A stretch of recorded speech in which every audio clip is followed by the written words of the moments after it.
Mama Wasilat Obanikoro lived a very useful life, and I'm happy that the whole country has turned out to honor her. I pray that Allah subhanahu wa ta'ala will grant her Al-Jannah Firdausi. Thank you.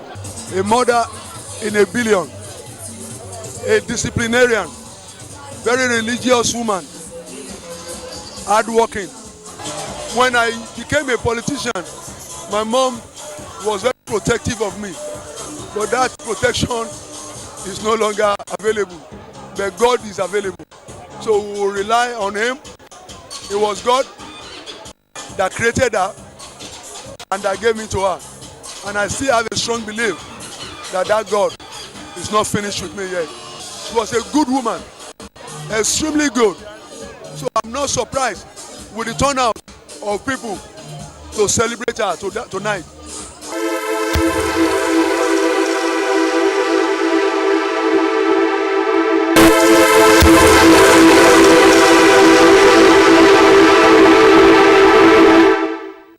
The solemnization of the holy matrimony between Jennifer and Victor, children of Chief Celestine and Mrs. Lucia Chinabo, and Chief Felix and Mrs. Victoria Ede, took place at the Living Faith Church, Abuja on Saturday, 8 April 2017. The happy couple, the bride, Jennifer Ebere Chinabo, and the groom, Dr. Victor Nonsuede, and their parents, were wrapped in warmth and love of friends, relatives, and loved ones who registered a huge presence at the first step of the marriage of the two lovebirds, which is to put a spiritual seal on the lifelong journey the couple are just embarking upon. Headlining the dignitaries list at the church service was the wife of former Vice President of Nigeria, Chief Mrs. Amina Titi Atiku Abubakar, and very important personalities from both the bride and groom's side. The church service formally began as the bride's father, Chief Celestine Chinabo, ushered his daughter Jennifer into the church as the choir and the congregation sang along. Please take your daughter by the right hand and hand her over to the groom and say hallelujah. Hallelujah. Put your hands together for me. The couple was asked to say their marital vows before they exchanged wedding rings under the watchful supervision of the officiating minister, who later prayed for them. With this ring, I be wed, I give it to you, as a token of my love, and a vow that we have made today, in Jesus' name. Now please insert the ring.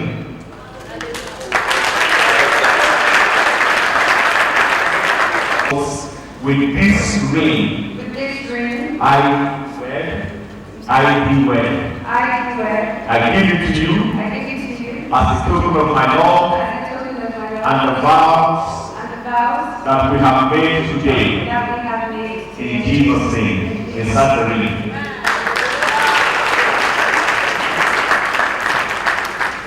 The church service for the solemnization of the holy matrimony between Jennifer Ebere Chinabo and Dr. Victor Nonso Ede featured a long session of hymnal congregational, as well as rendition of music by soloists, which added a lot of color to this service. In the sermon of the officiating minister, he reminded the two newlyweds of the need to adhere strictly to the tenets of the oath they have both sworn to uphold, no matter the circumstance. The man of God emphasized categorically that no two marriages are the same and advised them to keep the third party very far away from their matrimonial abode. He prayed for them afterwards. As the church submit to Christ, so also wives to submit to their husband in everything. Husband, love your wife just as Christ loved the church and gave himself for her to make her holy, cleansing her by washing with water through the word, and to present her to himself as a radiant church without stain or wrinkle or any other thing, but holy and blameless. We bless you with friendship. Amen.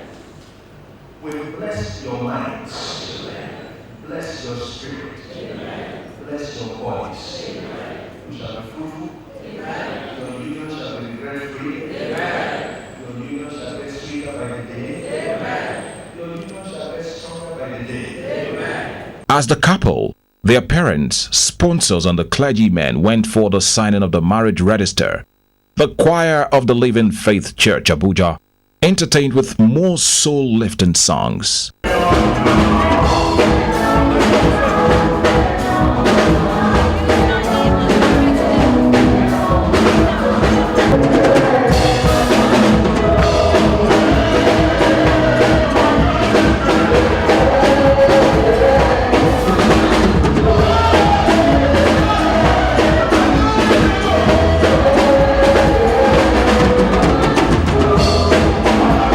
The church service ended with a Thanksgiving session, where the couple and their parents were joined in grand felicitation by friends, loved ones, and well-wishers, amidst singing and dancing.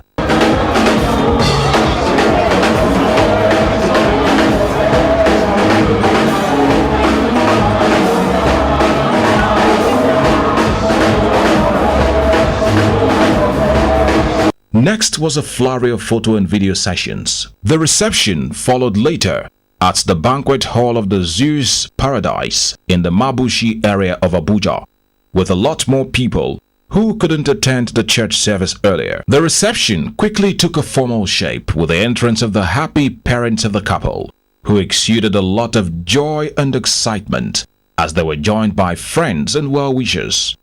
US-based charming groom Dr. Victor Nonso Ede, and a very beautiful bride, Jennifer Ebere Chinabo. They were led in by the groomsmen and the bridesmaid. Customarily, the audience stood on their feet as a mark of respect to welcome the couple to the venue amidst great pomp and glee.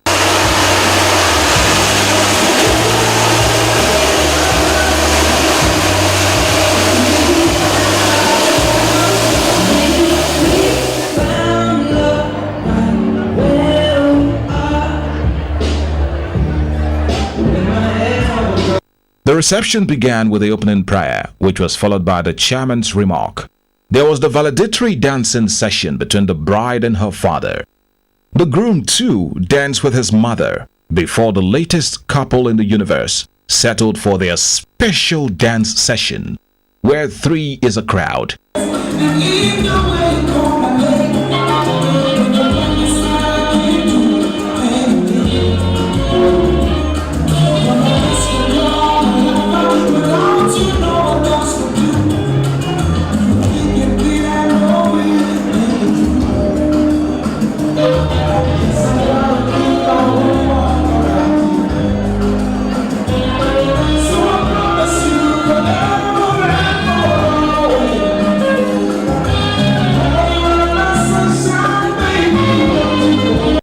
The toast of the couple was most ably proposed, and the audience asked to clink glasses as they wished them well. So the beautiful Jennifer and of course the handsome husband. Hey, hey, hey!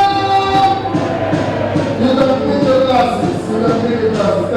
Thank you very much. Ladies and gentlemen. Another interesting aspect of the reception was the throwing of the bouquet of flowers by the bride, with all her friends coming out in very impressive number to take part in what looks like a keen competition to decide the next bride on the block.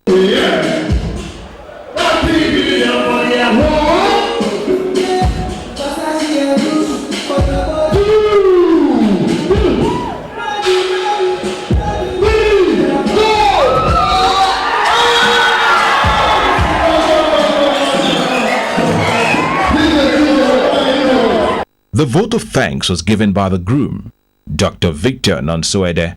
On behalf of my wife and myself, or rather on behalf of my wife, I would like to say thank you very much for raising our occasion, for coming. I know a lot of people have come from all parts of the country and even out of the country. But I just want to use the opportunity, and we just want to say thank you very, very much for peaceful vacation, and I pray that, we pray that you have a safe journey back to your various destinations. So thank you to everyone, every single person that came. And I'm truly thankful. And God bless. Thank you. The grand wedding between former Miss Jennifer Ebere Chinabo and Dr. Victor Nonsuede ended on a happy dancing note, as they were joined by their parents, friends, loved ones, and well-wishers. From Biscon Communications, it's hearty congratulations to the couple of the moment and their parents, Chief Celestine and Mrs. Lucia Chinabo, and Chief Felix and Mrs. Victoria Ede. May God bless the marriage with bountiful fruits of the womb. Amen. Our families first met each other, and one thing led to the other. She actually is my neighbor, so lives behind my house. We started off, she went to school in the UK. We talked, and then we're just blessed to be here today. And this is obviously like a journey that I've just undertaken today, and God be with us. Yes, a lot of support today, Very glad to have this many people, yes. Wow, very, very well. I bless this, my daughter. I bless her and her husband. Long life and prosperity. Yes. I wish them joyful marriage, long life, and fruits of womb. No, I feel so happy. Because for a long time we have started planning this wedding. But I thank God that it come to pass today. The Almighty God that see me through in all the things that I do, we see them through. And as they come, God will take them back to their home. In the name of Jesus. Thank you very much. Thank you very much. I just feel great, and I'm giving God all the glory. It is His doing. He is the doer of everything that is happening today. He is the one that I'm giving all the glory. I wish them God's blessings, all-round blessings, in the mighty name of Jesus.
Audio Jungle.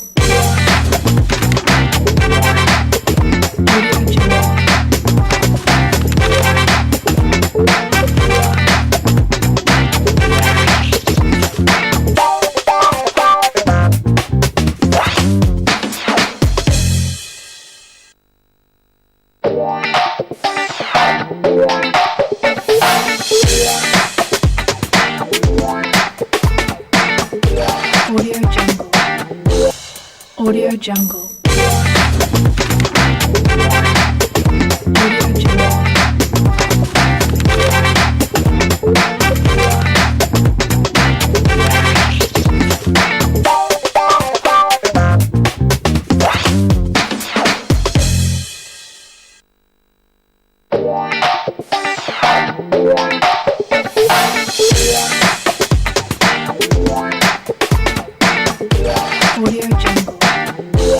Audio Jungle.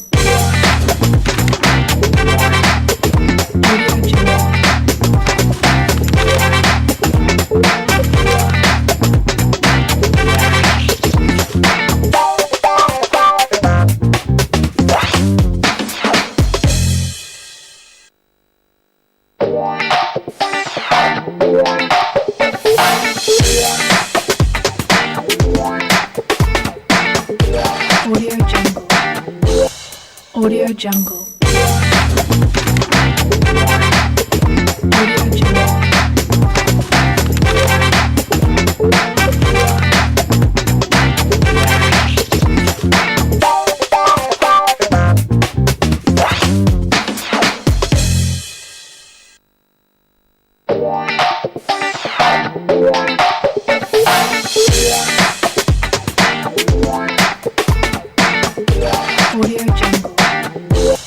Audio Jungle.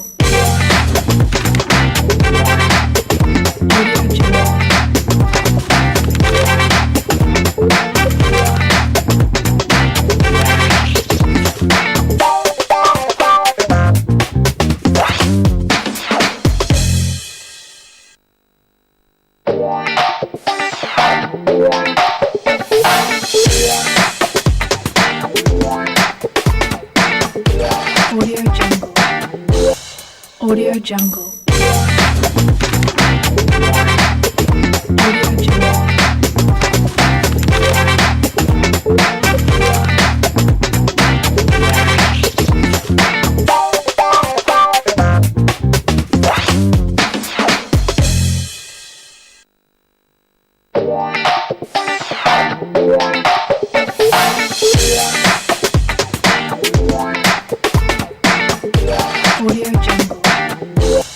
Audio Jungle. Audio Jungle.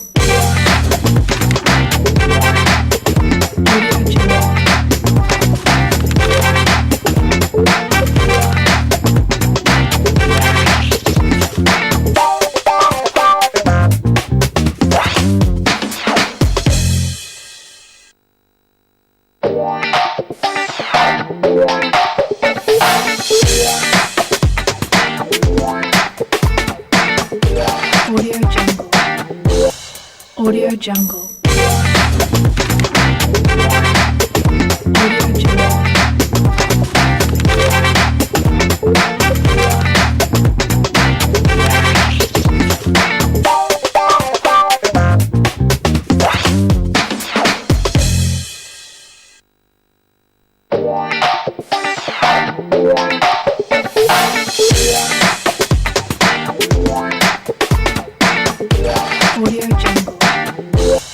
Audio Jungle.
management of TEL Communications Limited, publishers of TEL, Nigeria's leading and most authoritative news magazine, is pleased to announce the maiden edition of its annual Awards of Excellence.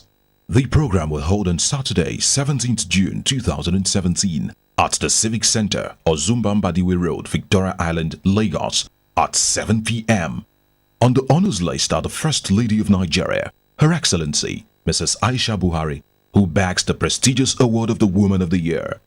The Oni of Ife, His Imperial Majesty Oba Adeyeye Ogunwusi, and His Highness Mohammed Sanusi II, the Emir of Kano, will share the rostrum to clinch the TEL Man of the Year award in their different rights. The national leader of the All Progressives Congress, APC, Asiwaju Bola Ahmed Tinubu, is the national icon of democracy. The governors of Cross River State, Professor Ben Ayade, and Borno State Governor, Alhaji Kashim Shettima, bagged the Governor of the Year award. The Vice Chairman of the Nigerian Communications Commission, NCC, Professor Umar Dambata, is CEO of the Year. The Controller General of Immigrations, Mohammed Babandide, is the Outstanding Public Servant of the Year. Chief Leo Stan Eke is TEL Magazine Lifetime Pioneer Entrepreneur of the Year.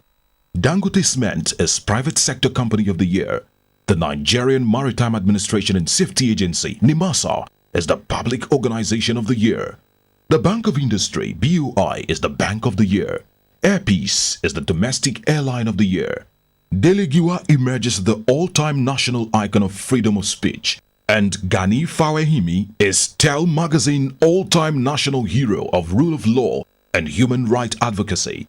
TEL Awards for Excellence 2016 holds at the Civic Center, Victoria Island, Lagos on Saturday, 17th June 2017. Join us.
Audio Jungle.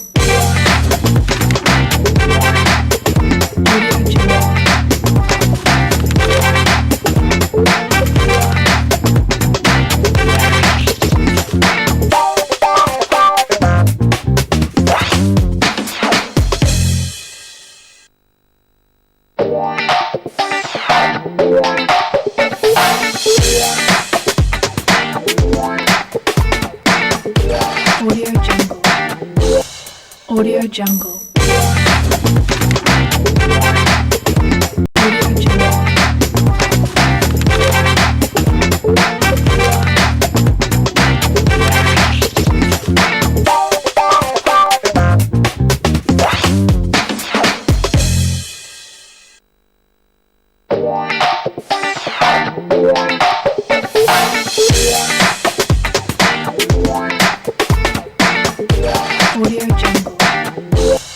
Audio Jungle.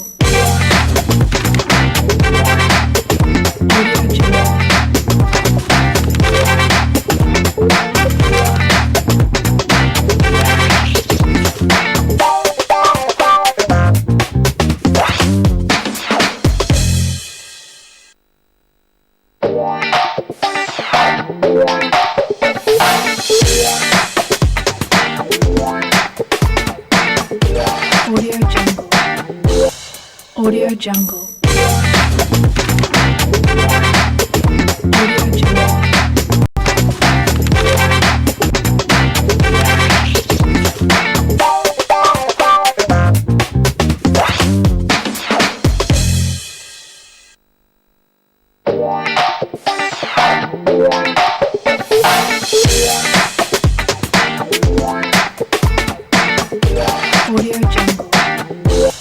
Audio Jungle.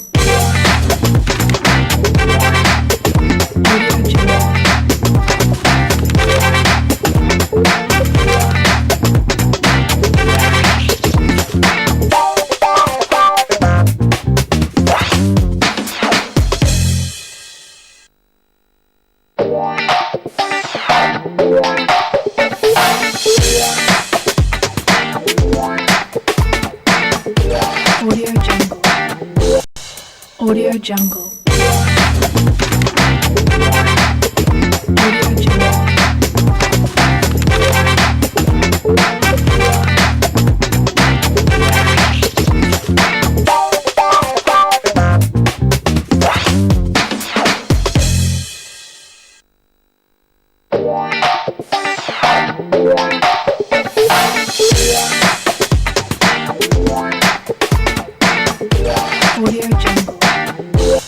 Audio Jungle.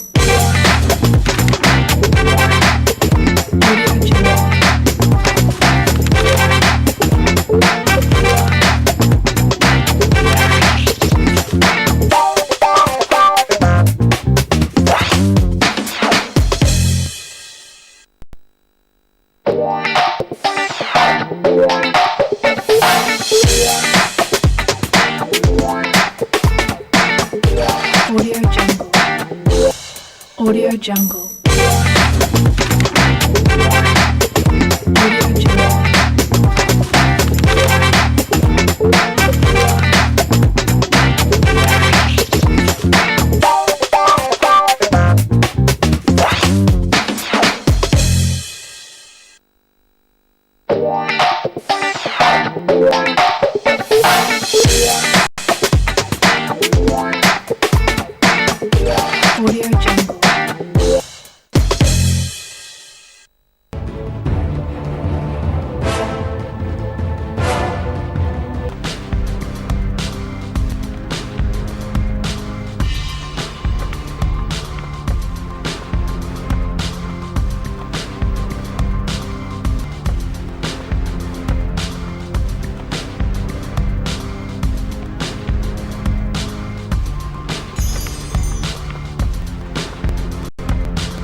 to reflect on not just how to improve our relations as a people whose tongues and tribes differ and are connected in one brotherhood, but time to look beyond oil, which has been the mainstay of our economy for a long time.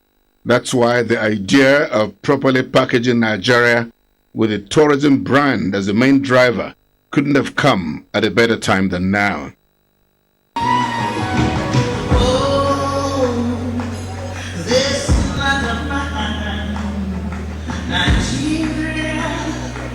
On my mind, born in diversity, blessed beyond compare. Through these 100 years of struggles and through all our fears,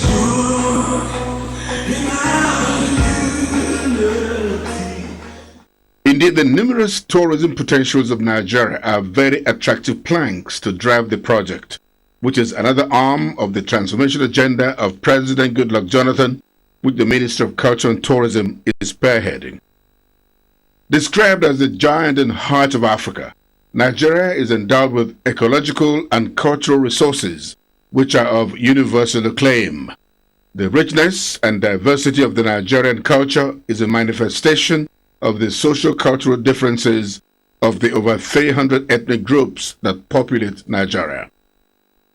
Tourism is one of the fastest growing sectors of the nation's economy, and the National Tourism Policy launched in 1990, which was aimed at using the platform of tourism to generate foreign exchange earnings for the country, create employment opportunities, promote rural enterprises and national integration, among other things, has indeed helped to properly position Nigeria as a destination of choice in Africa for tourists from all parts of the world. Nigeria offers a wide variety of tourist attractions such as river and ocean beaches, wildlife, tropical forest, magnificent waterfalls, and a good weather all year round. Above all, very friendly and hospitable people. Nigeria's rich and diverse tourism resources, coupled with the liberalization policies put in place by the Jonathan administration, should attract more visitors to our country, with huge investment and a boost to the economy. The main drivers of tourism in Nigeria are events that are celebrated seasonally or yearly by the different people of the country, from the north, west, east, and south of the country. Nigeria is also a country brimming with festivals and cultural celebrations. The Durbas in the north, Abuja Carnival, the Calabar Carnival, the Lagos Carnival, and so on. How about the mountains and national parks? The modes of transportation to and from Nigeria are other vital factors which the potential tourists give prime consideration to. Therefore, it's a good development that road, water and air transportation modes are receiving due attention by the Jonathan administration. The provision of basic infrastructural facilities like good roads, water, electricity, and effective telecommunication services are also germane to tourism at any clime. The hospitality sector of Nigeria's economy has been most competitive, with 5-star hotels springing up in most parts of the country. However, efforts should be intensified to see that most of the accommodation facilities are located close to the beaches, like we find in most tourism destinations across the globe. The official branding of Nigeria as the ultimate tourism destination in Africa, tagged Fascinating Nigeria, featured very exciting performances by cultural groups and Nigeria's top music ambassadors, Tuface Idibia, Inyanya, Sunny Ade, P-Square, and so on. Whether you find it, whether you avoid it, you are my African queen. You avoid it, or avoid it, you are my African queen. You told it, whether you shot it, you are my African queen. Who cares, who cares, who cares, everybody.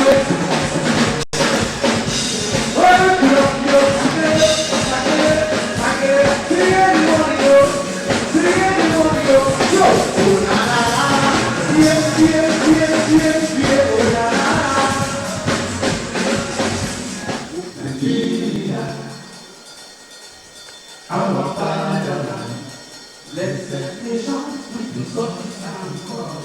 Nigeria, we are beautiful. It's togetherness, we can unity.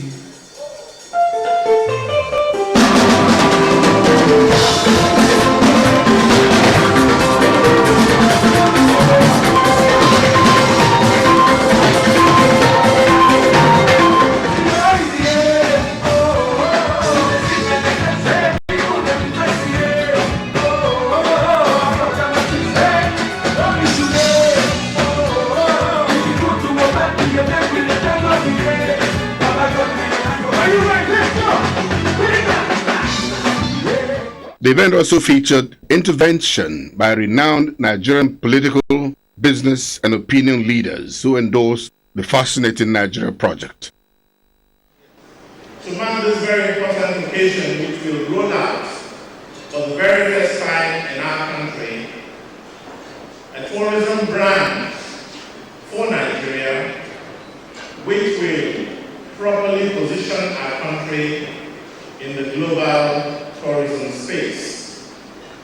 The work that we have done to get to this stage is actually very daunting. And I'd like to salute members of the Federation of Tourism Associations of Nigeria, investors in tourism, active participants in culture, and the great and prominent icons of this sector. Tonight is your night, and I did salute you. A country where we will no longer need to rely on our oil resources, where we can begin to stand on what tourism can bring into our nation, our culture, our traditions, and everything, the beauty that this country stands for. I believe that that time has come tonight. That launching is taking place tonight.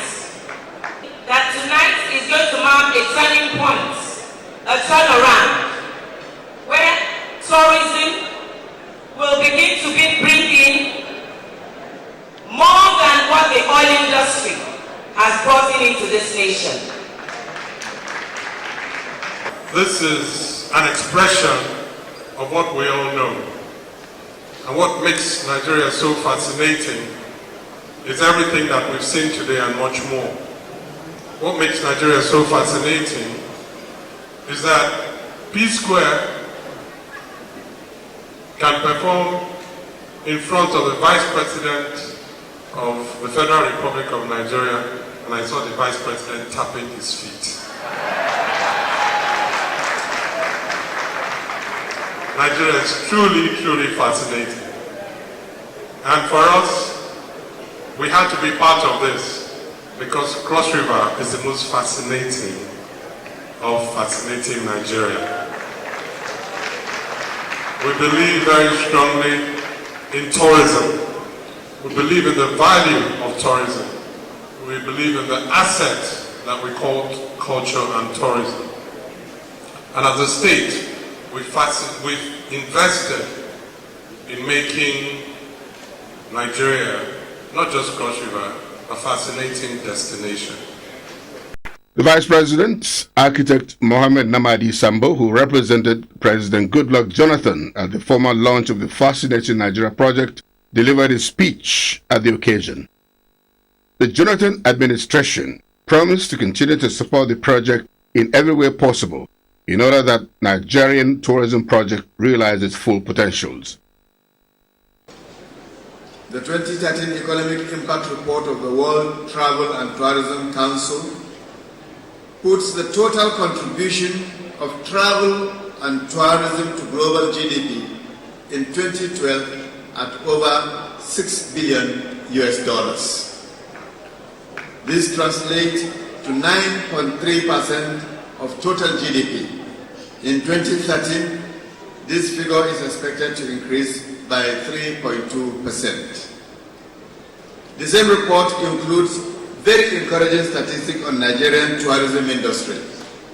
In 2012, tourism contributed 3% to our GDP and 2.6% of total employment in the country. Investment in the sector was 5.4% of gross total investment during the same period. With these encouraging statistics and the rapid growth of ventures in the tourism sector, Nigeria is today emerging as one of Africa's leading destinations for new investment in the hospitality industry.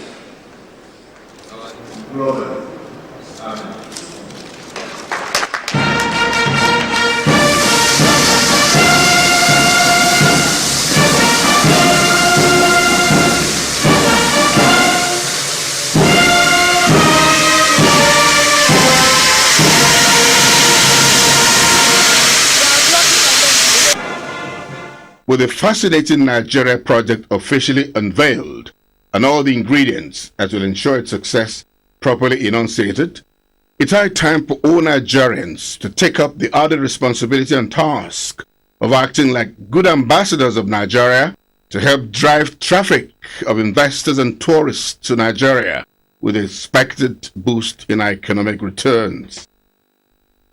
Well, I feel fulfilled. I mean, this is something that we devoted quite some time to, and for us it's just the beginning of the journey. All right, with the acceptability of this launch is going to propel us into carrying the campaign beyond the shores of Nigeria and truly repositioning this country to ensure that we win the respect that we deserve. We reassure our people that they can walk tall anywhere in the world.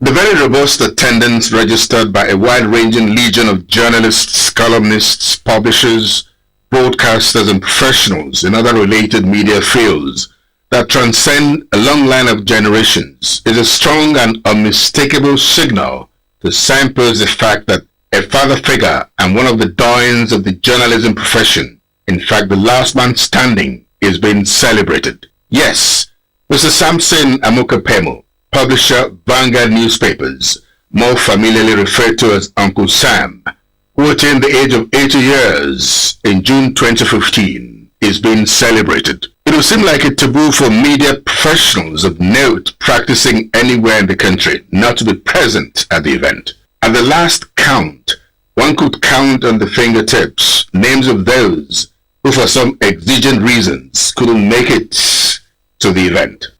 That was how robust the dividends of the goodwill that Uncle Sam Amuka had invested in over the years, from which he now bountifully reaps.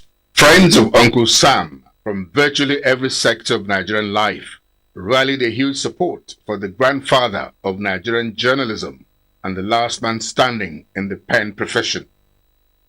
A glance at those in attendance at the event shows that Chief Segun Oshoba, the celebrant's closest friend, Prince Tony Momo, Chief Philip Asiodu, the Senate President, represented by his Deputy Chief of Staff, Mr. Ray Ekbu, John Momo, Dele Momodu, Bisi Olatilo, Chief Taiwo Alimi, Teddy Were, Lanre Do, Chief Albert Horsford, Mrs. Rita Lori Okbebo, Mr. Fred Agbegbe, Mr. Tunde Fagbinle. The list is very long. To kickstart the launch of Voices from Within, Essays on Nigerian Journalism, to honor Uncle Sam Amuka as he turns 80, Lanre Do, publisher of Diamond Publications, who put the book together, who had earlier published books to honor the likes of Alhaji Alade Odunewu and Chief Olusegun Oshoba. The celebration of Uncle Sam Amuka's 80th birthday should be seen as the celebration of the journalism profession because he has contributed immensely to the growth of the trade.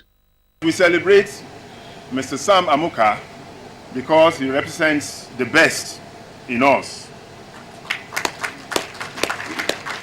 He has been what most of us aspire to be in an eventful career of almost 6 decades. He's been everything possible that one can be: a reporter, features writer, features editor, columnist, editor, manager, publisher, entrepreneur.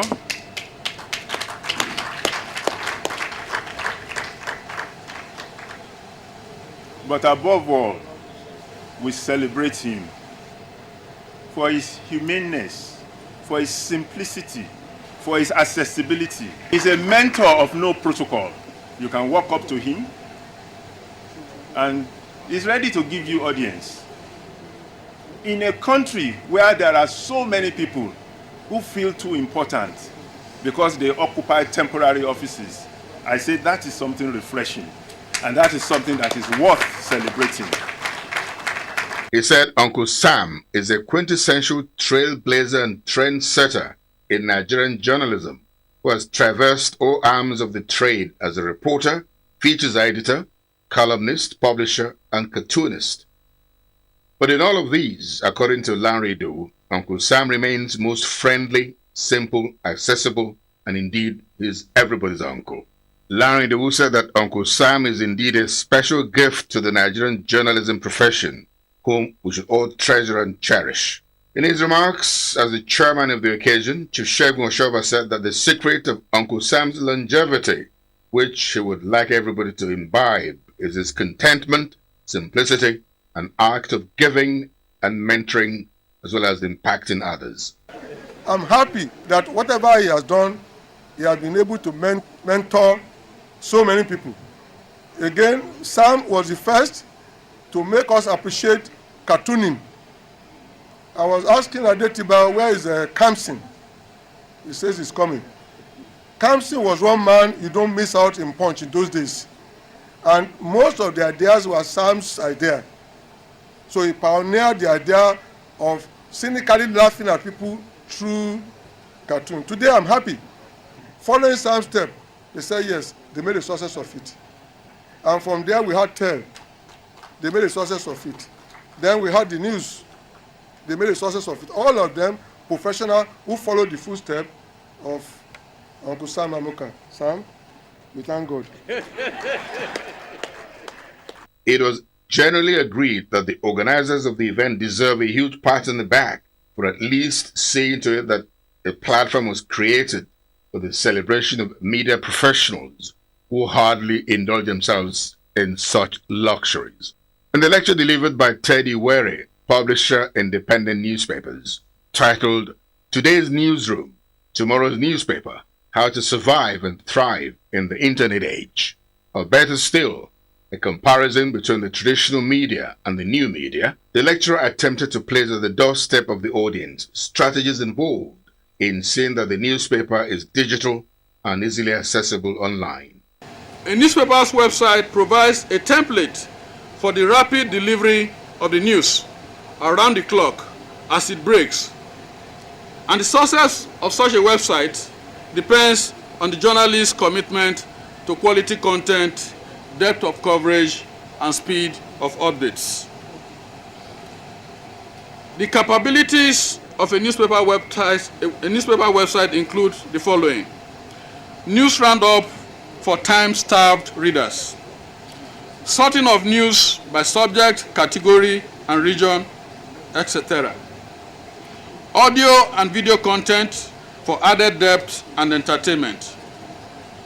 Sharing of views with others via comments. Readers can also share stories with friends.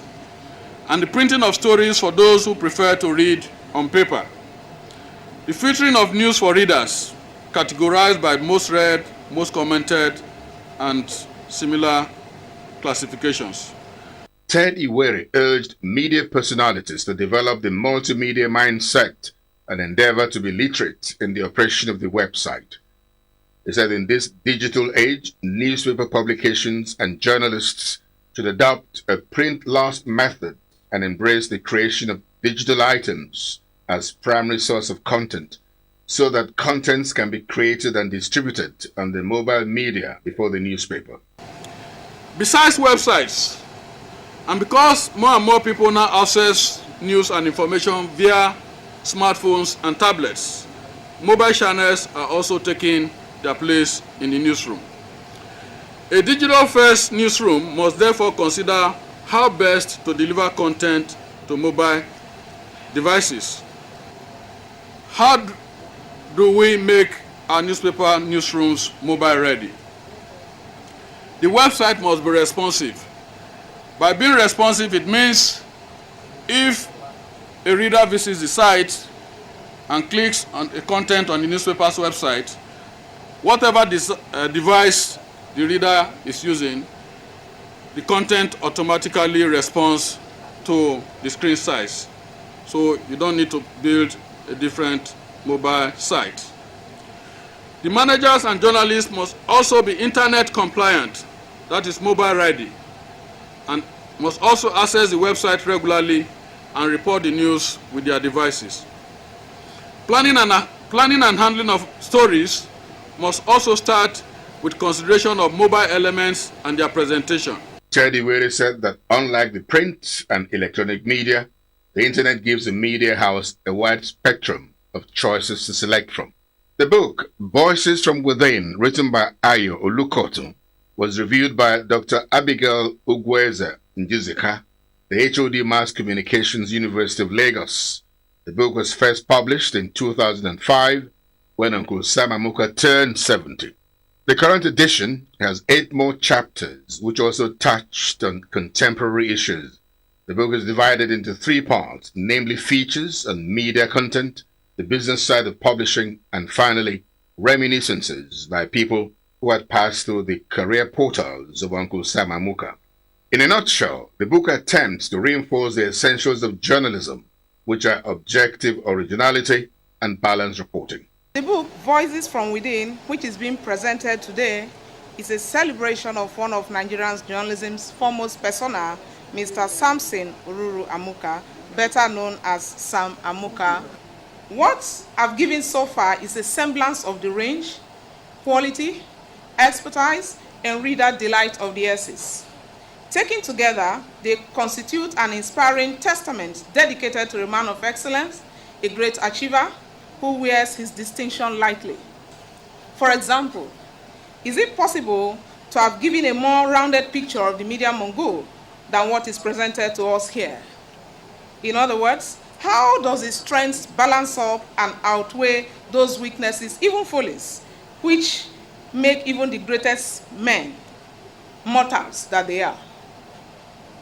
In the reviewer's opinion, iconic status such as we are dealing with here does not necessarily preclude mention, if in passing, of his failings. Furthermore, a future edition of this undoubtedly valuable book should consider giving a taste, some aroma of Sad Sam's inimitable and supremely humorous writings. I made this suggestion because a large percentage of younger generation is not familiar with Sad Sam, the writer having known him mainly as a publisher. Notwithstanding these suggestions, though, I'm pleased to announce that this is a book of great merit and worth.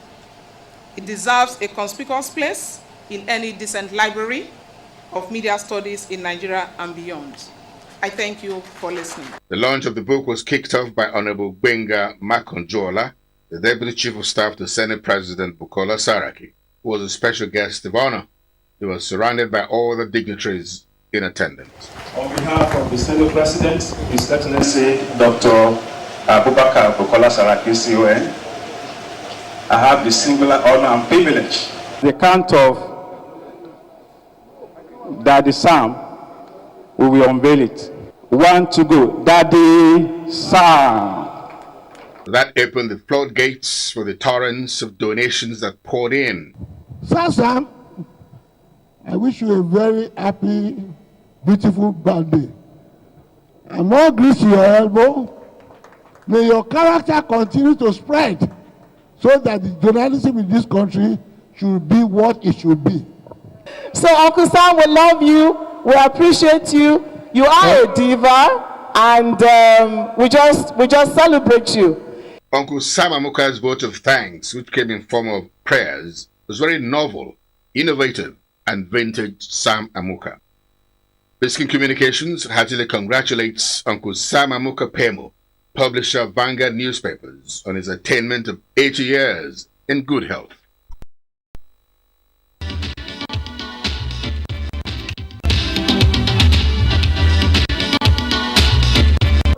It will be no exaggeration to say that Engineer Dr. Vincent Maduka's era as the Director General of the Nigerian Television Authority (NTA) celebrant, Engineer Vincent Maduka, as a man of many parts, who was twice the Director General of the Nigerian Television Authority (NTA).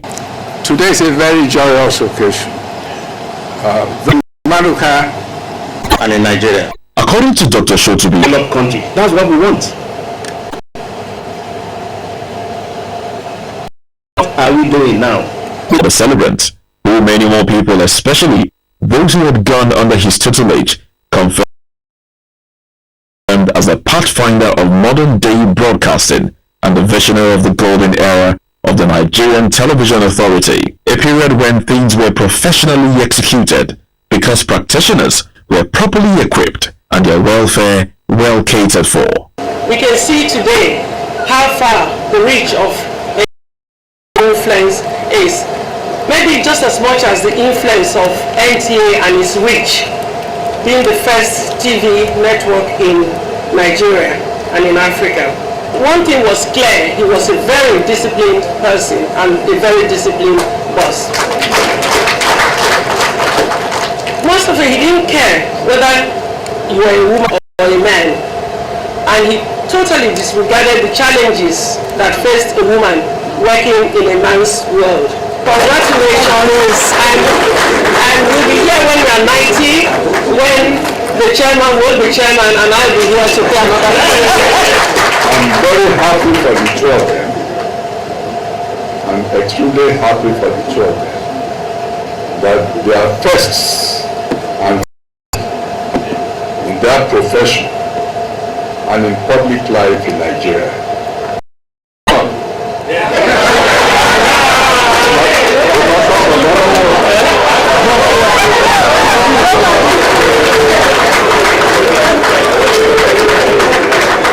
The chairman and I will be at your 90th birthday. The celebrant, Engineer Vincent Maduka, a proud alumnus of the King's College Lagos, was honored by his former mates, who all gathered to sing the school anthem.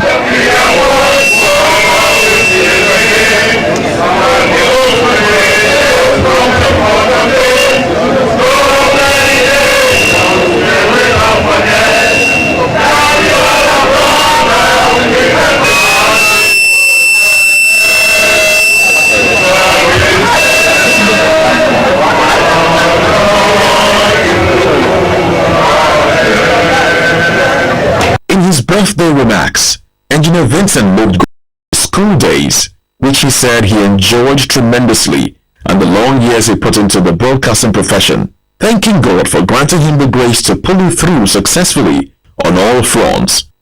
He thanked his wife, Engineer Mrs. Olu Maduka, and the children for their love and support, which was very instrumental to the success he recorded on the whole during his tour of duty that spanned more than half of his entire life. I want to thank you very much. Thank you very much. I have to blow my wife's trumpet. She will be the next president of this academy. The vote of thanks was given by the celebrant's daughter, Dr. Mrs. Aunli Omotayo Okoli.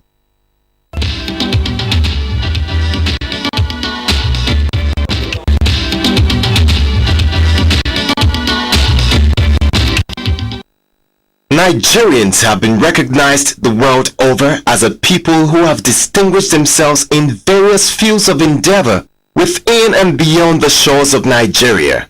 The recognition accorded Nigerians flying at high mast the nation's flag in various fields has come by no other means but sheer diligence, professionalism, flamboyant lifestyle, and immense contribution to world affairs. That is why honor, as they say, deserves to be given to whom it is due.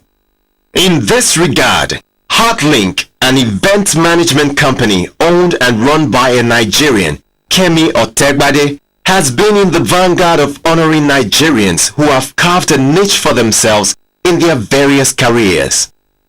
For over 10 years now, Heartlink has never rested on its oars on honoring Nigerians. From entertainment, corporate governance, administration to industries and the likes, the searchlight of Heartlink set on those whose silent but impactful works have made Nigeria great as a nation. To kick off the award event, which took place at the Festac restaurant in North London, UK, was a brief prayer before the welcome address was delivered by Kemi Otegbade, member of the Institute of Directors and CEO of Heartlink. In her remarks, she explored the high-ranking ideals of Heartlink, which has been their guide all this while. She bore it clear that those enlisted for the awards were those who have really done well and can indeed serve as inspiration for others who could be called upon for honors in subsequent award ceremony to be held anywhere around the world. It has been confirmed over the years that Nigeria as a country and her citizens all over the world cannot be ignored, especially for our professionalism and maybe flamboyant lifestyle. But no one can take it from us. We are outstanding in various fields, despite our economic woes. UK is the settlement of Nigerians with the highest density of our citizens. It is therefore a great way to rebrand Nigeria by having events like this and celebrating outstanding Nigerians towards a positive evolution and image by recognizing some of our outstanding citizens across the globe. The first awardee to be honored was Mr. Abiola Owoaje for the Nigerian Global Achievers Award in the Turnaround Printing Management category. Coming closely after him was Chief Bimbo Roberts Folayan. Chief Bimbo Folayan was the recipient of the Nigerian Global Achievers Award in Advocacy. He is the chairman of Central Association of Nigerians in the UK. It was time for the world-famous disc jockey, DJ Jimmy Jat, to receive the Nigerian Global Achievers Award for his Silver Jubilee anniversary as a DJ. Originally named Adewale Amu, he started his career with a passion for soul, jazz, and indigenous music genres like Akbala, Fuji, highlife, disco, hip-hop, and was born in Lagos Island. In the administration sector, Honorable Yakubu Abiodun Balogun became the toast of the organizers as he won the Nigeria Global Achievers Award for Environment and Youth Development. Yet again from the Nigerian entertainment industry was another icon, Fred Amata, who got the Nigeria Global Achievers Award for consistency. Here comes Prince BC Olatilo, the CEO of Biscom Communications, still basking in the euphoria of bagging the prestigious twin awards of the first Nigerian Carnival Island Ambassador and Media Excellence Award recently at the Nigerian Carnival Island event in Dublin, Ireland. Again, he got yet another feather to his cap, earning the Nigerian Global Achievers Award as a world-class evergreen veteran. Prince BC Olatilo, who is the chairman of Biscom Communications, a company owned and run by him, which majors in image building, public relations, marketing and broadcasting, is the producer of the famous BC Olatilo show. Prince BC Olatilo's hands-on stint in broadcasting is close to 38 years, having started his career at the Broadcasting Corporation of Oyo State, BCOS, in 1976. He stepped up his game in broadcasting when he joined the rank and file of FRCN in 1979, where he served as a presenter, newsreader, and producer for 20 unbroken years before disengaging from the FRCN in 1999. Prince BC Olatilo had quite a number of awards while in active service. Those were in 2003 and 2004 when he got his name registered as a recipient of the Broadcaster of the Year by the Media Merit Award Committee. The multilingual Prince Bisi Olatilo had other awards both at home and beyond the shores of Nigeria for his exploit with the Bisi Olatilo Show. The Bisi Olatilo Show is the longest running privately produced TV magazine program with a record 15 years on major Nigerian TV platforms, NTA, AIT, and also on Ben TV London. The Bisi Olatilo Show has won many awards, the best entertainment program in Nigeria by the NMMA. In 2005, the awards won by the Bisi Olatilo Show beyond the shores of Nigeria included the best television program in diaspora in London, UK by the Prime Magazine Award and the most entertaining TV program in diaspora in Dublin, Ireland by the Street Journal. Prince Bisi Olatilo also has business interest in printing. He is the publisher of the BOS International Magazine, an all-color, all-glossy magazine which covers sports, news, politics, business, lifestyle, and entertainment stories. Prince Bisi Olatilo won more laurels including Lord's Promotion International Award for TV Presenter of All Times in Canada in 2004 and the City People Magazine Award for the Best Presenter in Nigeria in 2006. Prince Bisi Olatilo has a BSc degree in Mass Communications of the Lagos State University, LASU, and an honorary doctorate degree of the Irish International University in Broadcasting and Mass Communications.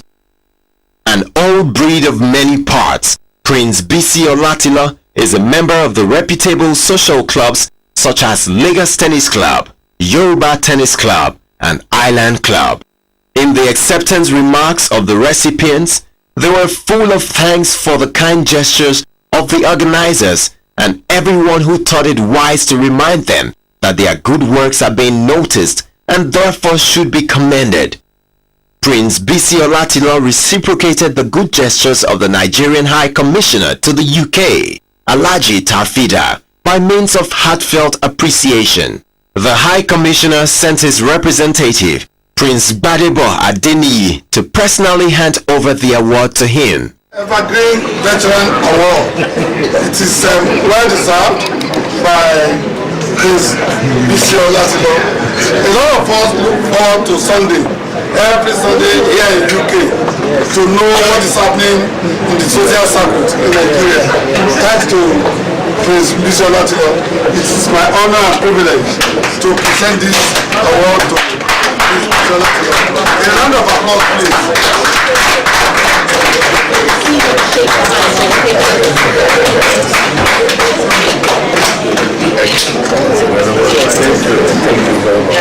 The owners of Ben TV London, Alistair Shoyode, on whose platform the Bisi Olatilo Show has its foothold for broadcast of his programs to his ever-swarming viewers in Europe, also had a fair share of the back patting. I cannot stop thanking the man called Alistair Shoyode. I want you to let him hear this.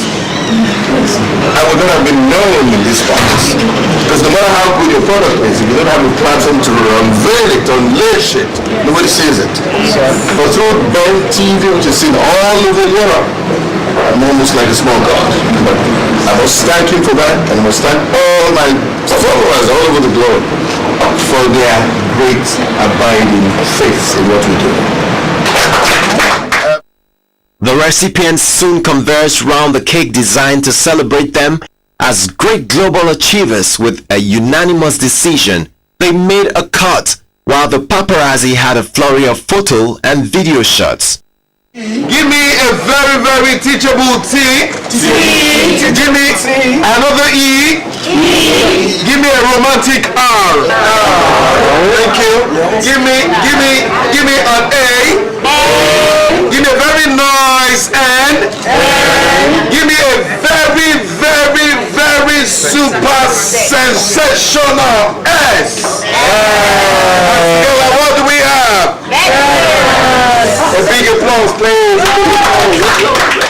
Dignitaries and well-wishers also had some postures with the recipients to register their faces with the global achievers of this age. In the midst of the felicity and good feeling which has taken over the arena of the award event, the floor was open for exchange of pleasantries with the recipients. This is wishing the recipients more power to their elbows to continue to wax stronger in their chosen careers from where they were drawn for honors. To the organizers, Heartlink, our heartfelt wish to you is to live long in order to continue to honor Nigerians who have distinguished themselves by every right and standard. A post-award dinner was organized in honor of Prince Bisi Olatilo to celebrate his season of awards by Sir Olu Okeowo, a fan of the Bisi Olatilo show and friend of the multilingual broadcaster. The event, which took place at his residence in Ikoyi, was attended by friends of Bisi Olatilo from different spheres of life, chairman of Chisco Group and member of the Lagos Lawn Tennis Club, to give a warm solidarity to one of their esteemed members. Leading the pack was the president of the club, Barrister Sam Ebuchunam, the vice president, Prince Lafon Olateru Olagbegi. In their separate remarks, beginning with the host, Sir Olu Okeowo, they all congratulated Prince Bisi Olatilo for the series of awards he won across the shores of our land, which confirmed the great love and respect the world has for the Bisi Olatilo show. Bisi Olatilo is someone I've watched from afar for some time. When you look at the way he presents his shows on TV, he presents it from his heart. People like that you must emulate, you must encourage, you must indeed recognize that we must promote him to be the turn of our times. And indeed God will enable us to promote him and make him the turn of our times. Oh, it's certainly good fellows. Sit down, basically. Good fellows. Oh, it's certainly good fellows.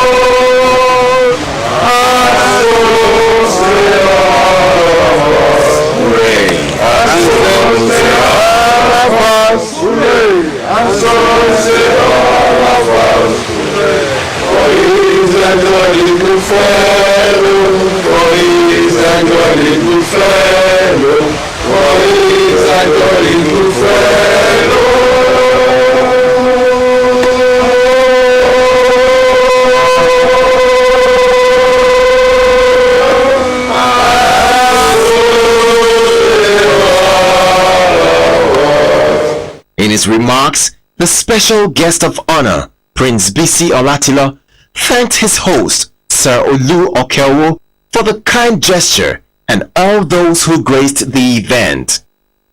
Prince Bisi Olatilo urged Nigerians to preach Nigeria wherever they found themselves and positively portray the good values of the country as a way to correct the negative reportage of Nigeria that has become the stock in trade of the Western press over the years. This is what the Bisi Olatilo show has always promoted, that has endeared it to the hearts of viewers all over the world. Nigeria is our primary constituency. We should not leave it alone. We should do our very best in our different spheres of life to say that we portray Nigeria in the best of light. Because whether we like it or not, Nigeria is the largest economy in Africa, is the largest democracy in the black race. And what we're trying to do is just be ambassador of our country. And I'm happy that it's paying already. It's paying a lot of dividends. Thank you.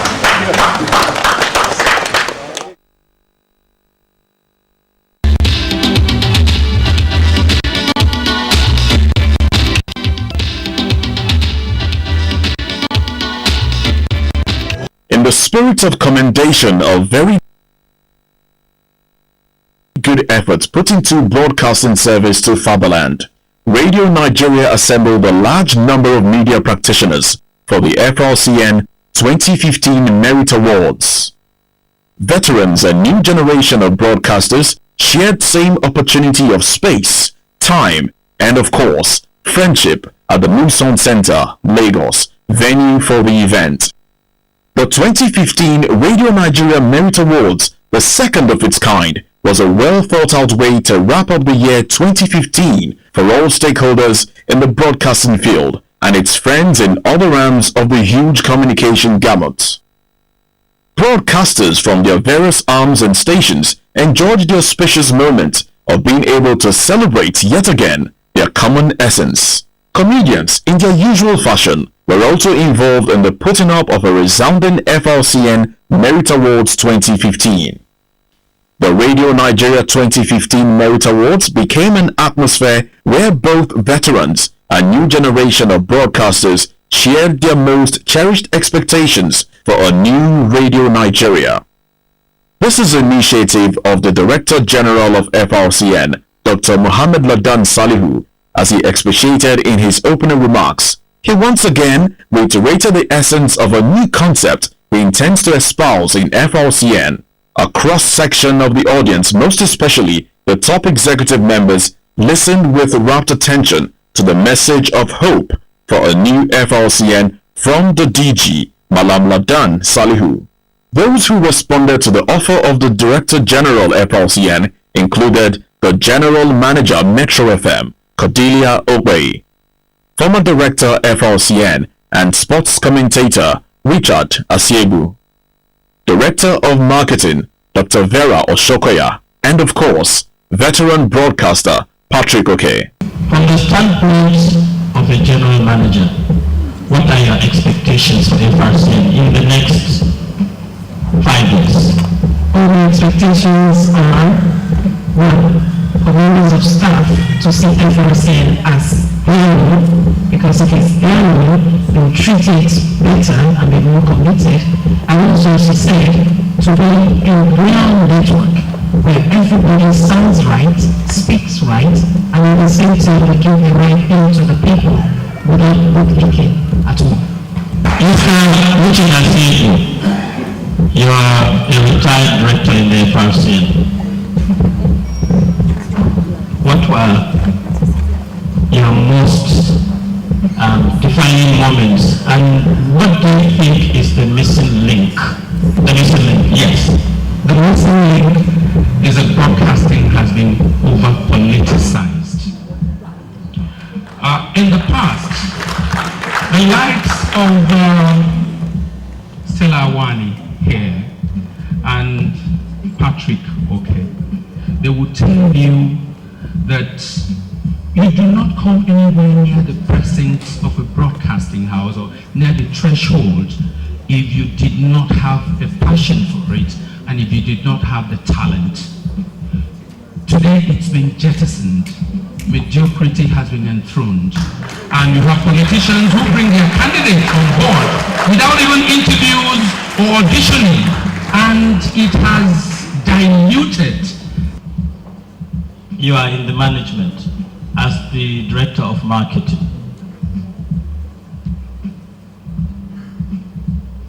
How do you motivate a marketer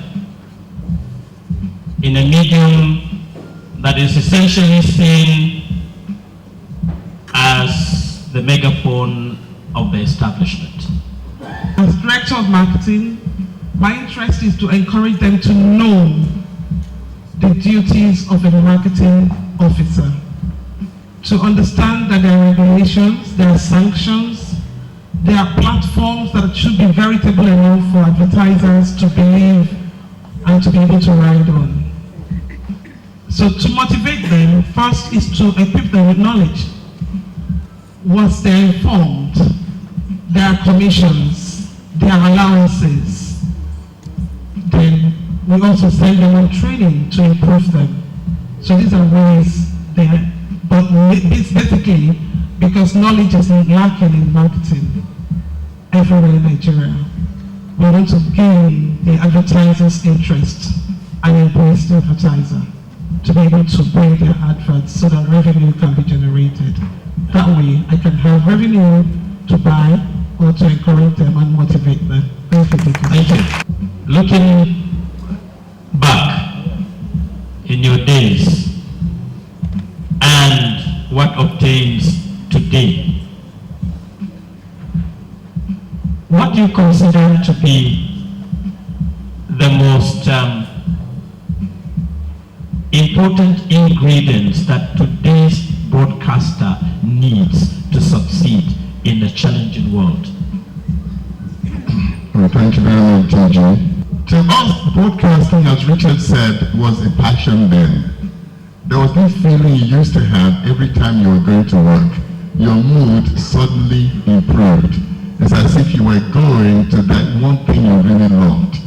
But as somebody also said, when you are doing something over which you have a little talent, then it becomes more of a pleasure than work. And to us, that was how broadcasting was then. And then of course we had people like Stella Awani, Ian Ologo, who even went to parties with their little radio sets. So you didn't say and get away with anything. I remember my colleague, Shalom Mole, incidentally is not here, who is now the DJ of NTA. And Nigeria had actually gone for the Olympics in Australia. And the place was, you know, ADELIADE. And he was on the Foreign Court News. And he said, well, the Nigerian contingent has arrived in Adelaide. Of course, the place is called Adelaide. Before he finished, there were 3 people waiting at the door. Sunday Young Harry, Ian Ologo, and Enoruku. As immediately he flicked up the bottle, Mr. Molly, are you educated at all? Whoever put you, did you pass your audition? You've never heard of Adelaide? Goodness gracious me, how did you ever come to near the microphone? And of course, and on and on and on. Then we were so acutely aware that we were being listened to, particularly by the bosses. And it's not now people look at the boss and say, after all, then we thought our bosses were gods. You know, you don't have a discriminatory comment from a Sunday Young Harry, or a Stella Awani, or an Enoruku. It was like the end of the world for you. How did that help? It helped to build us. It helped to put this, you know, this desire to please and to be the best you could be. Not just for you wanted to be popular, because these days, once you go on TV or radio and someone recognizes you on the street, you think you're a superstar, you know. It wasn't then like that those days. Former Director FRCN Richard Asiegu took time to intimate the audience on the makeup of the award event generally. This encapsulates the selection of judges, entries, and the likes. Representatives of the external judges also availed the gathering of other necessities as regards selection on their part. The event, which was anchored by Moses Humphrey and a female colleague, Laumi, saw the presentation of the awards to the winners. In all, the award ceremony had 19 categories. The first award category was that of the Nurse of the Year. This was won by Mrs. Gloria Estefanos, who was represented. The award was presented by the Director, Lagos Operations, Mr. Ike Okere. The Cleaner of the Year award was won by Oyewole Omosule. The Deputy Director, Administration and Supplies, Mr. Sam Anyanwu, presented the award to him. The award for Driver of the Year was won by Tony Akinwale, and this was presented by an officer of the FRSC, the Federal Road Safety Corps, who equally gave traffic safety tips on the spur of the moment. So I want to enjoin everybody here today, please, spread the gospel. We all have roles to ensure safety on Nigerian roads. Thank you very much. So congratulations. Margaret Ono won the award for the Secretary of the Year. She was presented her award by Deputy Director, Admin and Supplies, Mr. Sam Anyanwu. Ikechukwu Oji won the Security Personnel of the Year award, and Mrs. Margaret Oko presented the award. For the Accountant of the Year award, Sanusi Hamid, who was represented, became the favorite of the judges. Administrator of the Year award went to Ifeanyi Okoye, who is equally secretary to the Committee of Management, Lagos Operations FRCN, Ajani Tajuddin, won the veteran presenter for male, while Rosalind Babs Jonah won the female category. Still on the award presentation, the IC Technologist of the Year award was won by Fabian Njoku, who was represented. The Producer of the Year award was won by Nnamdi Ezeokoye. Going further was the category for the Presenter of the Year award, which was won by baritone-voiced Moses Humphrey. The award was presented by Mrs. Stella Awani. The Newscaster of the Year award was won by Akintunde Oluronke. Her award was presented by Patrick Oke. The Director Lagos Operations DLO award was next in that order of category of awards. Mr. Ike Okere took over the reins here to do justice to this category of award. For special recognition, Successful Rebranding and Development Award was presented to Cordelia Okwe. Also, the Koko Inuwe Iroyin crew won the most listened to news group and program on radio. But not surprising to know that this newspaper review program in local Yoruba language has gotten not only the attention of listeners, but also the judges. This saw them through a group photo session, including the Director General of FRCN, Dr. Mohammed Ladan Salihu, and a host of others. They gave it all to the winning indigenous crew. I want to congratulate each and every one of you. All of you are winners, God wins. And I'd like to really say I am very impressed to present this to you as the best listened to group and the best listened to program. Please put your hands together for this group.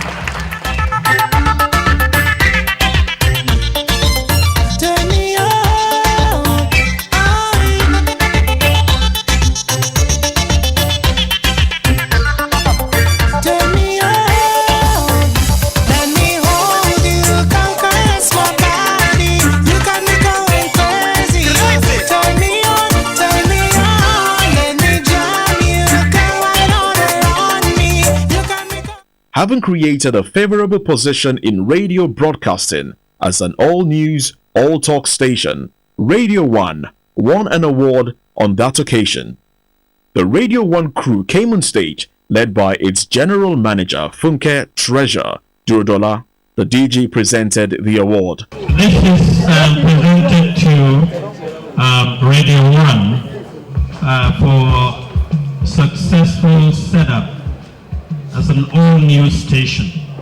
Congratulations. It was time to relive the good moments of victory won by the FRCN at the Nigeria Media Merit Award NMMA a fortnight before the FRCN Merit Awards. An award received on behalf of the DG of FRCN as the Federal Government Agency of the Year, the Director Lagos Operations Mr. Ike Okere, who stood in for the DG, Dr. Ladan Salihu, saw the event as a forum to duly present him the award. He sought the support of all veterans to do that bit honorably. Dr. Mohammed Ladan Salihu gave an acceptance remark. In it, he charged everyone to see the position held by broadcasters as mediators in the discharge of their duties. He announced that plans are underway to sponsor some members of staff on a trip abroad. He also charged them to improve on their performances as expected of them. However, he did not fail to pour encomium on his staff for the good feat currently attained by the FRCN. The management of FRCN will sponsor each and every one of you on a foreign trip. Within the year under review, not only as a reward for your excellent services, but as a motivation to say a huge thank you. A goodwill message was received from a veteran, Mrs. Stella Awani, which was top on tips on good communication skill. Communication is a good thing, but let's face it, the man who sells siri or who sells tomato and pepper waits to monitor. Understands you. You can communicate with her. So it's not enough to say they understand what I'm saying. You have to say it properly. The vote of thanks was given by the chairman of the award committee, Sheyi Martins.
Saturday, the 15th of March 2014, will occupy a special place in the history of Metro Tile Nigeria Limited, the acclaimed market leaders in the manufacture of world-class high-quality roofing tiles.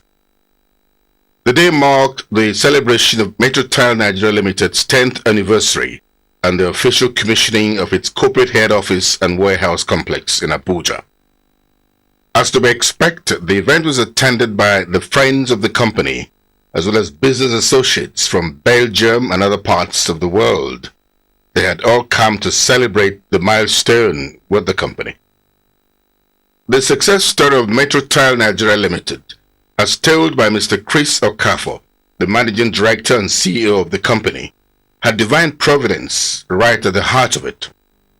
While searching for the right roofing sheet for the bungalow he built in his village in Anambra State in 2003, Mr. Chris Okafor attended a trade fair in Cameroon, where he was introduced to Metro Tile Europe NV stand, which exhibited products that met his expectations. That divine meeting with the president of Metro Tile Europe NV resulted in the international alliance that led to the incorporation of Metro Tile Nigeria Limited in 2003, and this has produced a solid partnership that has propelled Metro Tile Nigeria Limited into world reckoning in 10 years. Today, Metro Tile Nigeria Limited has over 300 members of staff and branch offices across major cities of Nigeria: Kano, Kaduna, Lagos, Abuja, Onitsha, Makurdi, Ibadan, Port Harcourt, and Enugu. Metro Tile Nigeria Limited is also making positive business waves across African countries. They include Cameroon, Ghana, Sierra Leone, Benin Republic, Equatorial Guinea, and Cote d'Ivoire. Metro Tile's success story as manufacturers of advanced quality tiles is replicated in over 86 countries of the world. They include New Zealand, Australia, USA, Japan, France, United Kingdom, Germany, Poland, Russia, Hungary, Romania, Czech Republic, and Slovenia. The combined occasion of the official commissioning of Metro Tile Nigeria Limited's head office and warehouse complex in Abuja began with a special prayer session conducted by Bishop Nwachukwu. Today is the 10th year of this company. First of all, I say, this is the beginning of their strength, and this is the morning of their life. Metro Tile Company will expand throughout Nigeria, even to West Africa, and he will walk in dominion. This is followed by the formal dedication of Metro Tile Nigeria Limited's new complex by Chief Dr. Fabian Nwora, MON, reputed to be one of the biggest private estate developers in West Africa. Metro Tile is employed more than 1,500 youths. So for that reason, we give God the glory. And we also say that by the spiritual grace of God, that you are calling this the Son and of the Holy Spirit.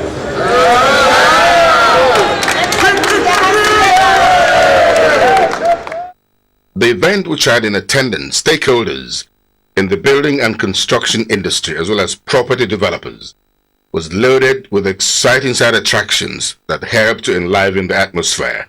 Kingsley Kalu, popularly known as Talk and Talk, who read biochemistry at the Abia State University, struck the right chord with the audience with his on-point jokes.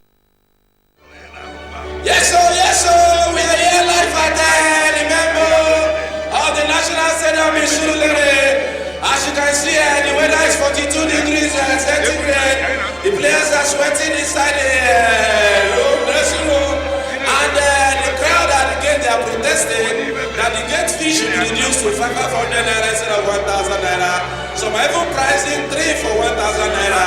And that's why we are not having a very, very big crowd here. The duo of Lois and Morris from Belgium, professional teachers who have been singing together for 15 years, also entertained the audience.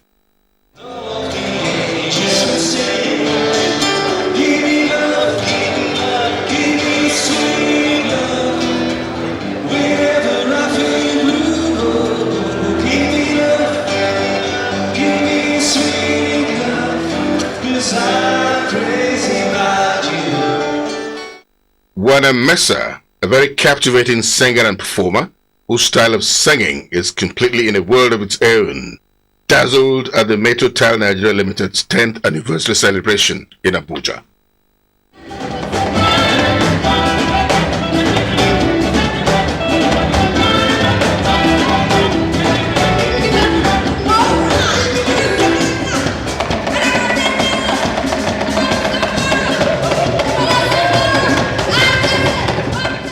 The drama put together by the Mirror Art Theatre Group, directed by Hilda Harrison and Segun Adeomi, and a cast of 15 very promising actors and actresses who studied different disciplines in the university. In the play, tried to signpost the glaring difference between quality roofing tiles, which Metro Tile roofing tiles represent, and the fake ones.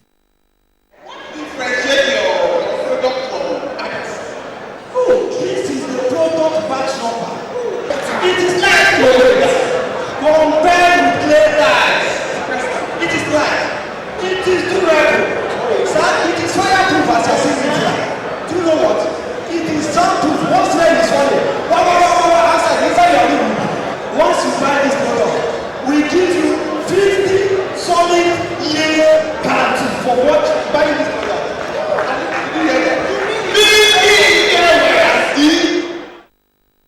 The Enugu State Cultural Troupe, who put up a thoroughly enthralling and engaging performance, was clearly the outfit to beat, with the Made in Nigeria dance steps, which further portrayed Nigeria's rich culture and heritage.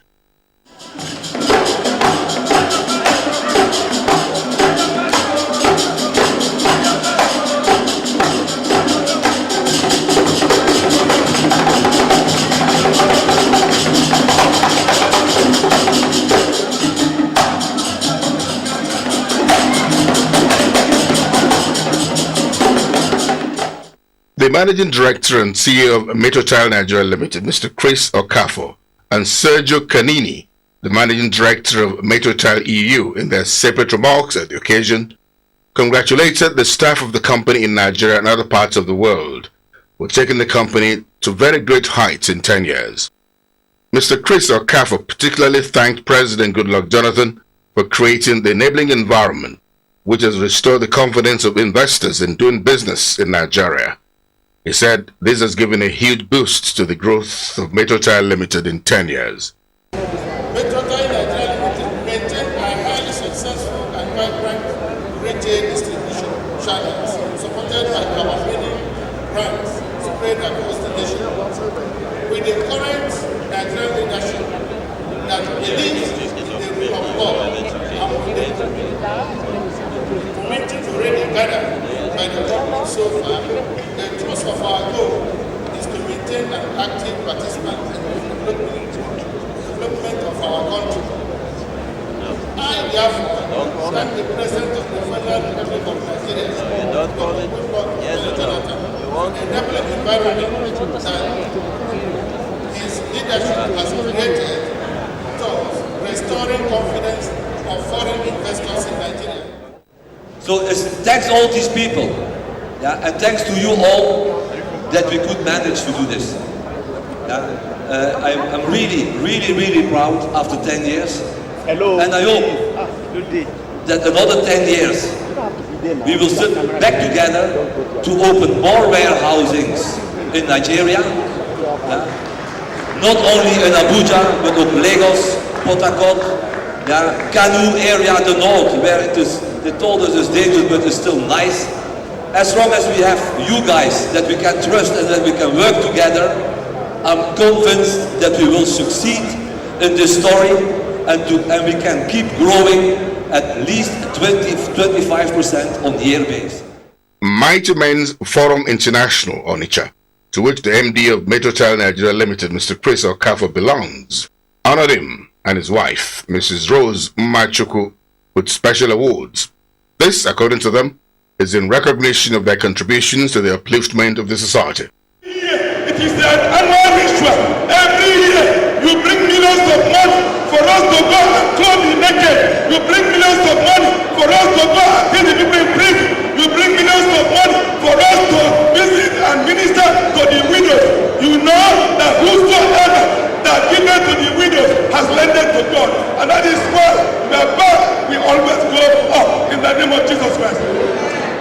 our first gift. It's a presentation. We present this unto you today as a mark of respect for your good work, your solid support for mighty mentor and humanity at large. In the name of Jesus. Mr. Chris Okafor presented a surprise gift of a brand new car to the pastor who prayed for the success of Metro Tile Limited at the very beginning in Cameroon. The main highlight of the event was the presentation of awards to different categories of people who have contributed to the success of Metro Tile in the last 10 years of its operation.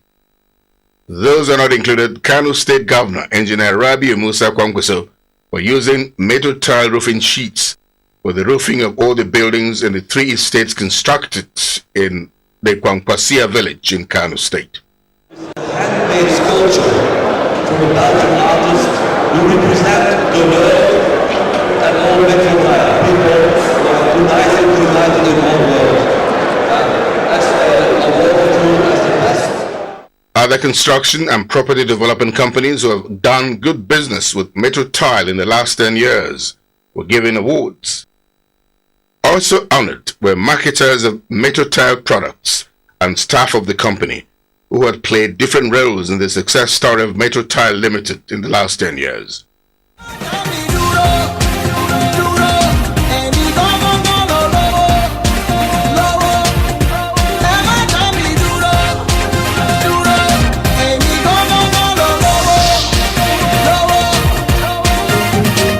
Something I think you should know. David's my man, my little bro. If you fuck with him, then you fuck with the pro. Well, come down on you like a night show. Come down on you like from head to toe. Yeah, come down on you like the devil. You know how we get down below. If you don't, you're not from my ghetto.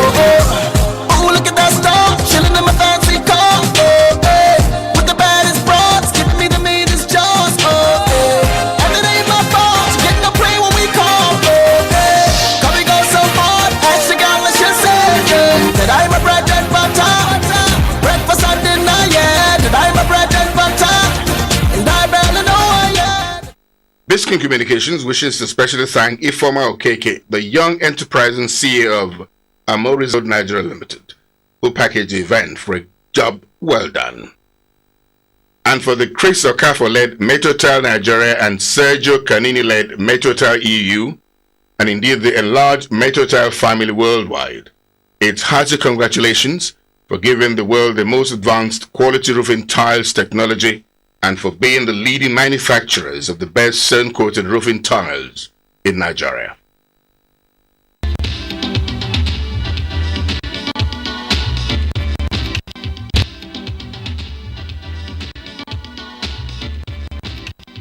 Nigerians from different parts of the United States of America and other divides of the globe converged in New York for the annual celebration of the country's independence.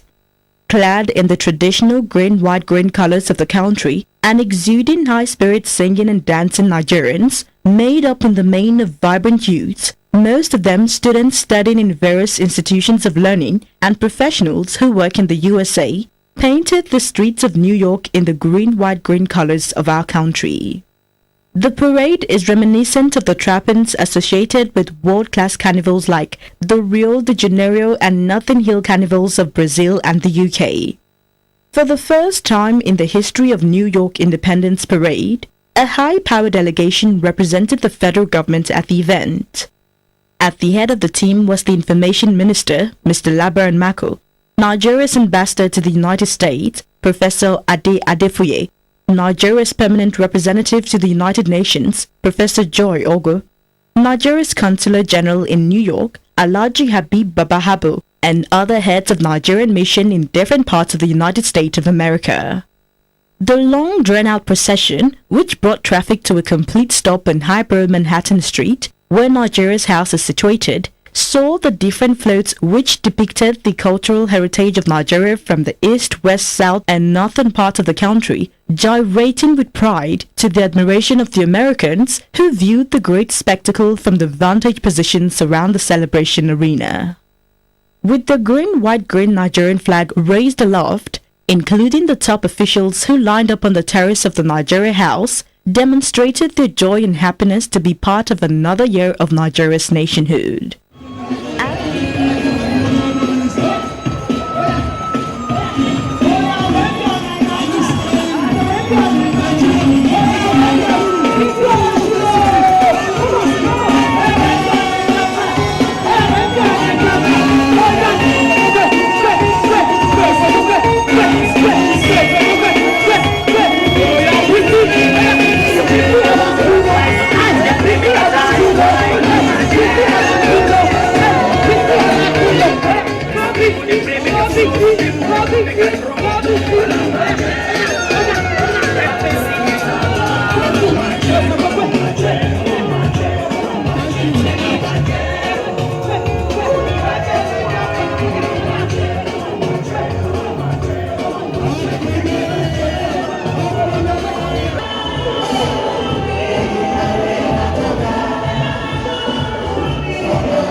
I gotta change. My hands is hurting me. I can't. Thank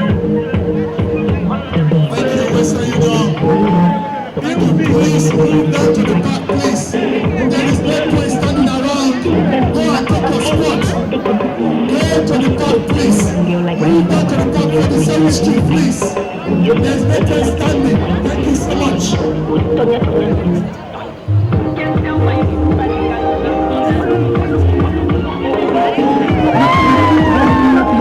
Thank you, Mr. Union. Thank you for your support. Unity. We also thank you. We know you are making a lot of money.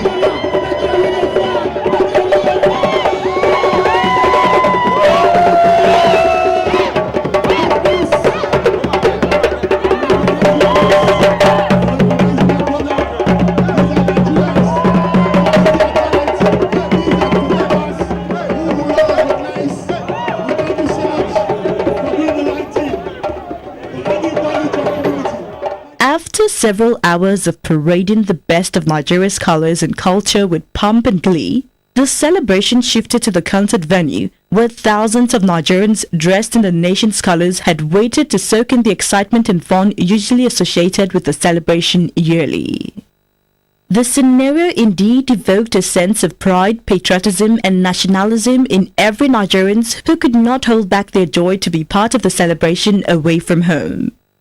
Unlike the previous editions, which were marred by rain, the weather was very clement and welcoming.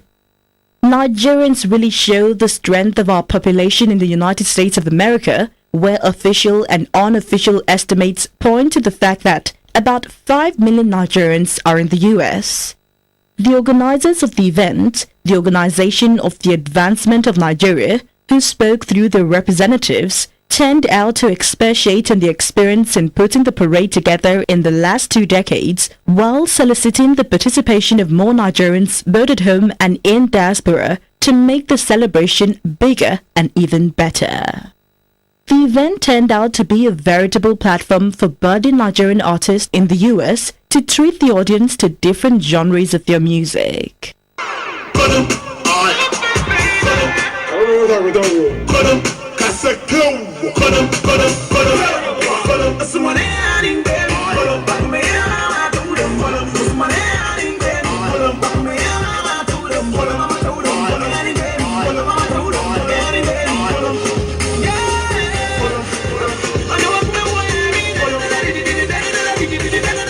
Yeah.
just a workaholic. When I take two shots like an alcoholic.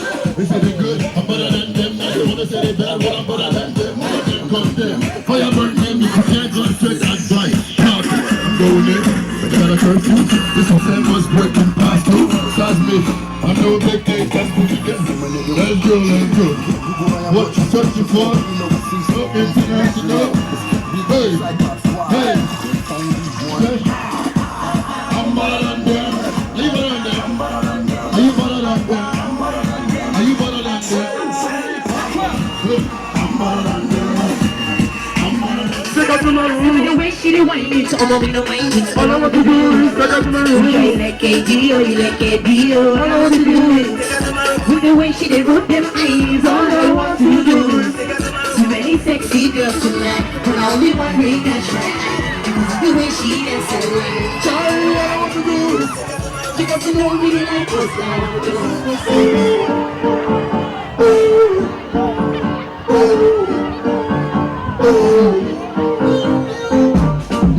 Baby, you got girls crazy. No time for standing on the wall in the party. Out to my night, straight to my guy. It's the new dance, so now everybody on me. Where's the top? Where's the where's our business? Where's our my baby? Where's all my legs? Where's the where's our business? Where's our my baby? Where's all my legs? Tico, Tico, I know you got on the go-go. You're looking so good. When you do guys up to up in love and take me slow. I wanna know if you can wine this fine. Sweet of my guys, you came to have a good time. Like theBOJ, I might go book and there's some bad guys. When you quit out there, you back it up and stop. Hey, oh my ass. Hey, I was there. What's up to my baby? That's all my land. Hey, hey.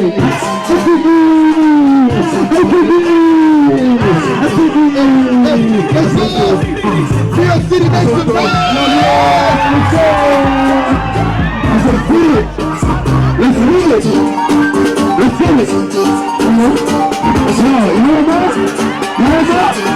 No. Come on, you know what? No, move. We're not closer. We're not closer. We're not closer. We're not closer.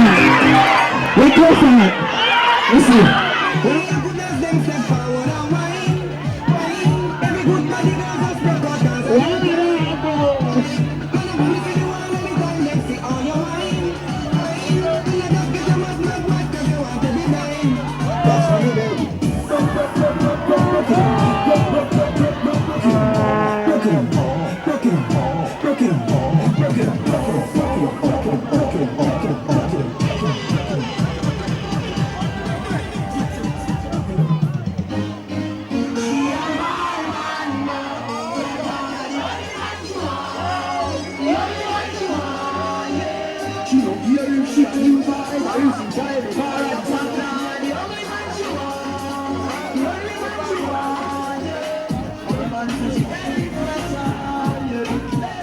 Also at the event, Miss Independence Nigeria New York and others who won awards for the Variety Night organized earlier were presented gifts and awards. All those who spoke with the Bisi Olatila show expressed a lot of joy about the improvement witnessed by the organization of the event over the years, especially the growing interest of Nigerians in the celebration. They all appealed to Nigerians to use the medium to further consolidate the unity and togetherness as a people. They also advised Nigerians in the diaspora to ignore the negative reports the Western media and some disgruntled people who do not mean well for Nigeria are perpetrating about our dear country. They observed that Americans and citizens of other countries do not disparagingly speak of their countries, no matter how bad their situations are, because every nation has their peculiar challenges. You see, I think, it's a matter of joy and happiness that Nigerians could turn out en masse. Families, children, youngsters, the elderly, men and women, professionals, students, everybody is here including you, our venerable journalist. Thanks a lot. It shows how Nigeria is dear to every one of us. It is home, it is country, it is a mother to all of us. And the presence of young people especially gives us much hope about the endearment of this country to all of us. And I think today when I go home, my reflection is that yes, Nigeria is a country we must all believe in, and it is here to stay. Well, my message to them is that first and foremost, they are guests in this country. They should be law-abiding as they have always been, to contribute their best to the development of their host country, and at the same time to keep Nigeria at the forefront of their mind. Whatever they do here, they are ambassadors of their motherland, and also to take the best they can get from this country back home to develop our country in line with this administration transformation agenda. I've heard about it and I feel this is the place to be because Nigerians are showing their pride in their country, and I'm so glad to be associated with all of this. The advice is this: keep the love alive. Keep the love. It's possible that from here we can now transfer the love back home. Here nobody knows no color, nobody knows no tribe, everybody's just happy. We're proud to be Nigerians, we're flying the flag, and that is the way it should be back home in Nigeria. This kind of parade offers Nigerians in the diaspora a valid platform for expressing their solidarity as Nigerians, for expressing their loyalty to Nigeria as an entity, and as you have seen today, expressing their dissent as well. Well, they should constitute an asset for Nigeria. They are all ambassadors. Each and every one of us on a foreign soil is an ambassador. Ambassador for Nigeria, an ambassador for the aspirations that we profess, especially the aspirations of peace and progress and prosperity. So each one of us should attempt to project the most positive image of our country. My message is basically that the youth needs to start embracing their culture. They need to start having more pride in their culture because we are the leaders of tomorrow. It starts today with us. Once the elders are gone, we are the ones that take control. So you guys need to come on, do what you gotta do. Let's be proud. Let us make a better image of Nigeria and America. We decided to broaden our scope to reach out to the youth. And I must confess to you, BC, it has never been the same again. You cannot underestimate the power of the youth. He went viral on the internet, and since then, everything we are all overwhelmed. But I must say, this is a special occasion. Why we are saying that is that in the past, our ambassadors here in the United States, and of course, our ambassador, the permanent representative to the UN, Ambassador Joygo, they have always been the representative of government. But for the first time, our President Goodluck Jonathan, actually sent a representative directly from Nigeria, which is the Federal Minister for Information. And that added tremendous value, and you can see that yourself. That's what is going on here. But I must say this. The way this thing is going, we are just praying, those of us who are pioneers, we are praying that we're able to hand over to our youth who can take it to greater heights. That is our fear. But the way I'm saying, the way they are going, I don't think we have any problem. I think they would actually take it to greater heights. First of all, I was highly impressed by the turnout. The large number of Nigerians that turned out to celebrate the independence of the country, particularly the young ones, and the age group that came was mainly youths, below the age of 30. And seeing young children, young people like that turn out in large numbers with flags, waving flags in their costume to celebrate their country is a reaffirmation of the fact that Nigerians love their country, they have faith in the country, they have faith in its future, and they are proud, to be Nigerians. My advice to them is to keep strong faith in their country. They may not be directly in Nigeria now, but they should continue to raise the Nigerian flag wherever they are, whether they are in school as students, or whether they are working, whether they are professionals, wherever they are, they should continue to see themselves as ambassadors of the Federal Republic of Nigeria. There are a few things I would tell them. One, America is not laid with gold. You don't pick dollars on the street. Things are not that too easy here, even though America is a land of opportunities. But then don't think when you come here all your problems will be solved. The tenacity of purpose, the commitment, the seriousness which they have in Nigeria, they should bring it here and apply it. At the same time, they should ensure, if they manage to get through the strict visa regime which the American embassy has imposed in Abuja, and we're trying, I must say that we're trying to, one of the issues we are dealing with is to ensure that when a Nigerian applies for US visa and is applying for a non-immigrant visa, the tenure of that visa should now be 5 years, not 2 years. We are negotiating on that. Yes. Once they get here, if and when they get here, they should apply themselves seriously to their job.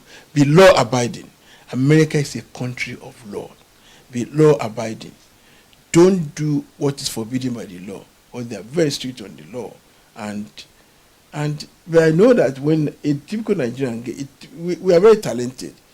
Any Nigerian who can get through the rigorous system of education, once he gets here, with the facilities and at their disposal here, should be able to do well. So just come here, be law abiding, be committed to your work, come here with the same seriousness of purpose, and you'll be able to fulfill your potential when you get here.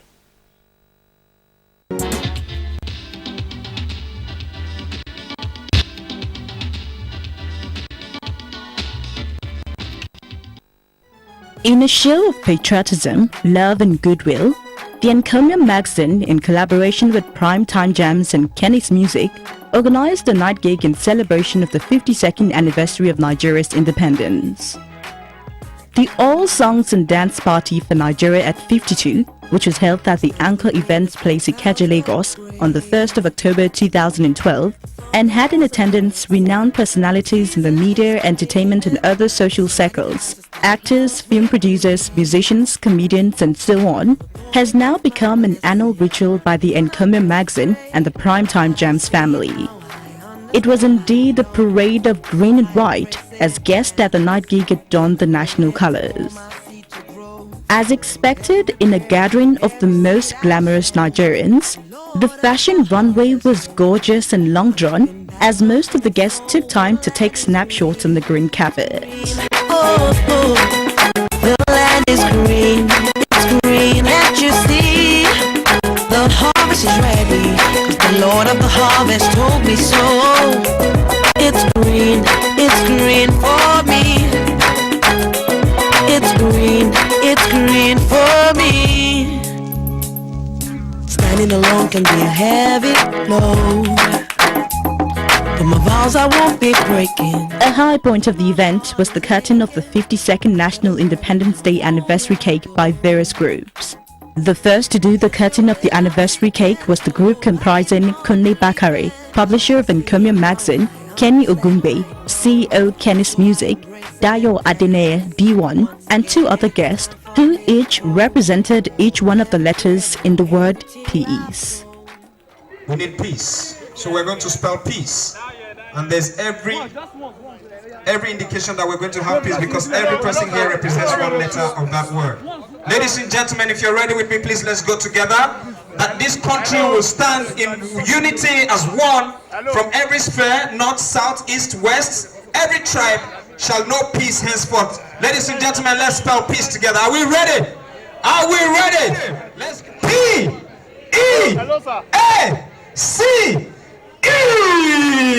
Peace in Nigeria. Behave myself.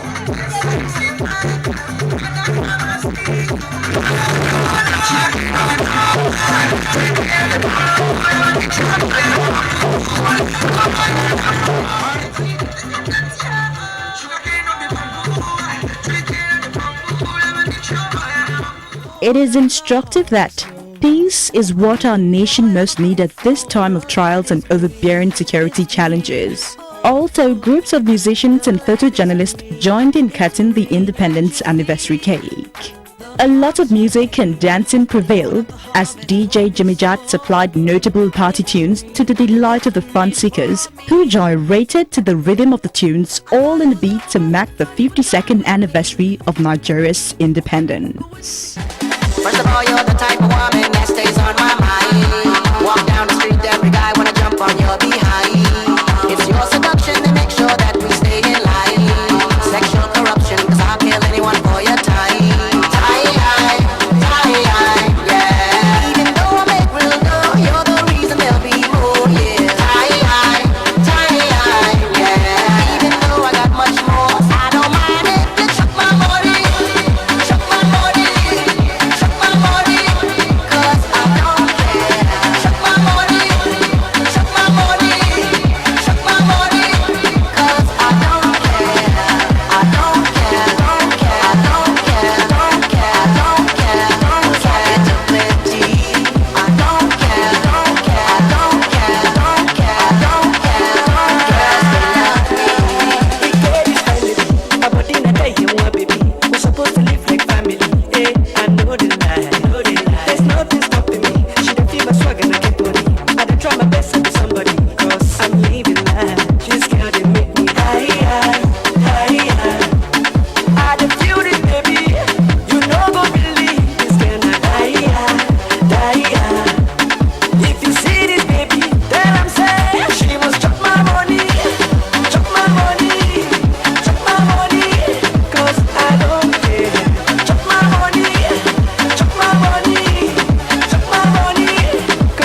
it's unarguably true that one man who played a major role in the struggle for the improvement of the condition of Niger Delta people is Ateke Tom, the leader of the Niger Delta Vigilante, an ethnic Ijaw militia group in Nigeria's Niger Delta region.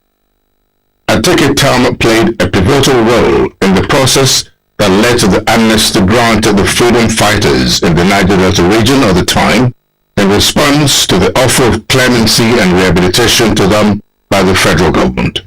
It's pertinent to further reiterate here that it was Ateke Tom who in August 2007 personally intimated Sir Celestine Amehia, who was Rivers State Governor at the time, about the need to fully integrate all those Niger Delta freedom fighters who had given up their arms and embraced peace after years of armed struggle intended to bring the attention of the federal government to the suffering of the people of the oil-rich but impoverished Niger Delta region. In fact, 3 days to the expiration of the ultimatum for the offer of clemency and rehabilitation to freedom fighters who were ready to embrace the amnesty offer by the federal government, incidentally as Nigeria marks her 49th independence anniversary, Ateke Tom led his group, the Niger Delta Vigilante Group, an ethnic Ijaw militia and other freedom fighters, to Aso Rock in Abuja to willingly surrender to late President Umar Musa Yar'Adua, with President Goodluck Jonathan, then the Vice President, and former Minister of Defense, retired Major General Godwin Abbey, and other top government functionaries in attendance.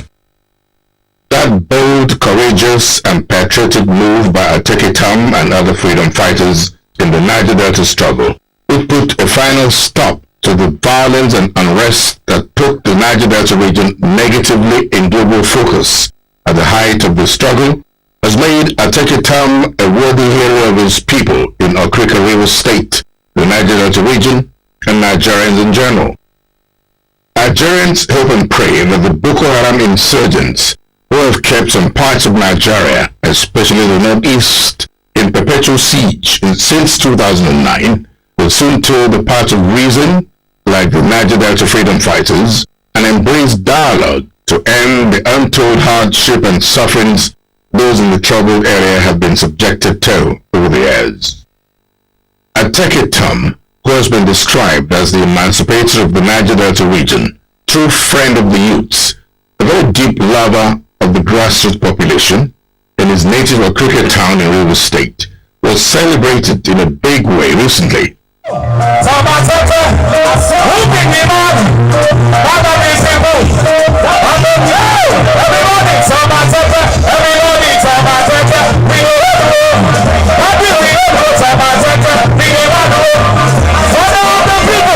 The event, which was to celebrate Ateke Tom's 52nd birthday anniversary, attracted a very huge attendance of youths from Okrika town, his hometown in Rivers State, the Niger Delta region, and other parts of Nigeria. Also in attendance to celebrate a worthy son were elders of the Okrika community, with the Amayanabe of Okrika represented. Former Minister of Transport, Dr. Abie Sekibo, himself an indigene of Okrika land, led other prominent sons and daughters to the Grand Carnival to celebrate a man the Okrika people regard as their old-time hero and emancipator. The 52nd birthday anniversary carnival of Ateke Tom, which was held at an expansive field in Okrika town, will certainly go down in the contemporary history of events in Nigeria as one that recorded clearly the largest conglomeration of celebrities from Nigeria's entertainment firmament, music, comedy, media, advertising, and the Nollywood industry, which had in attendance frontliners in the industry that has contributed immensely to making Nigeria the largest and most vibrant economy in Africa today. Leading the heavyweights of the Nigerian Nollywood industry to honor Ateke Tom at his Okrika birthday carnival was the grandfather of the industry himself, Pete Edochie, and his son Yo. Also in attendance, Jibola Dabo, Zach Oji, Larry Cole Sweat, Kevin Ikeduba, Ramson Noah, Alex Omaibo Sifo, Desmond Elliott, Shegun Arinze, Ibinabo Fiborisuma, herself an indigene of a cricket town, led other female celebrities to the event. These included actresses Rachel Oniga, Florence Onuma, Grace Ama, Chinyere Wilfred, Cynthia Okereke.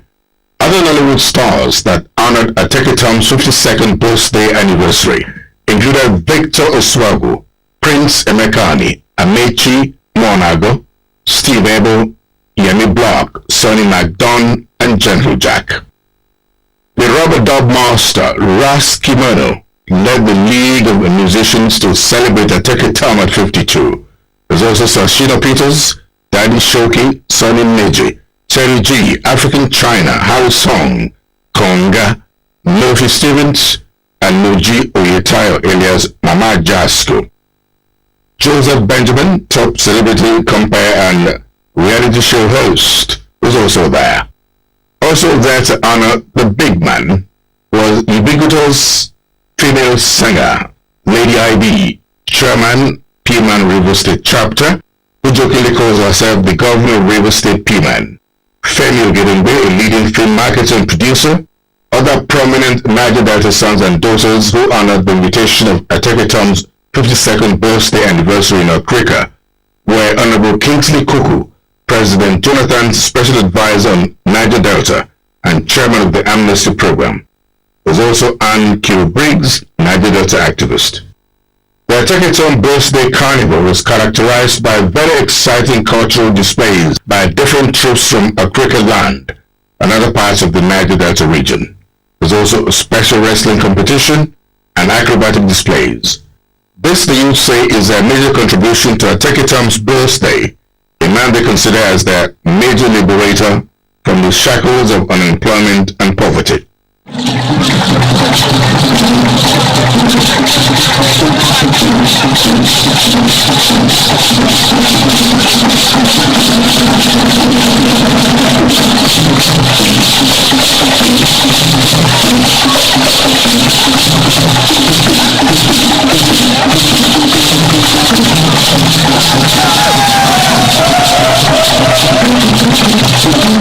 The highlight of the event was the award of the Pillar of Peace and Grand Patron conferred to Atekitom by the Conference of Political Parties in Southeast Nigeria, which has in its fold 14 political parties. On behalf of CNPP Southeast Zone, I present this award as CNPP Grand Patron Southeast Zone. Congratulations,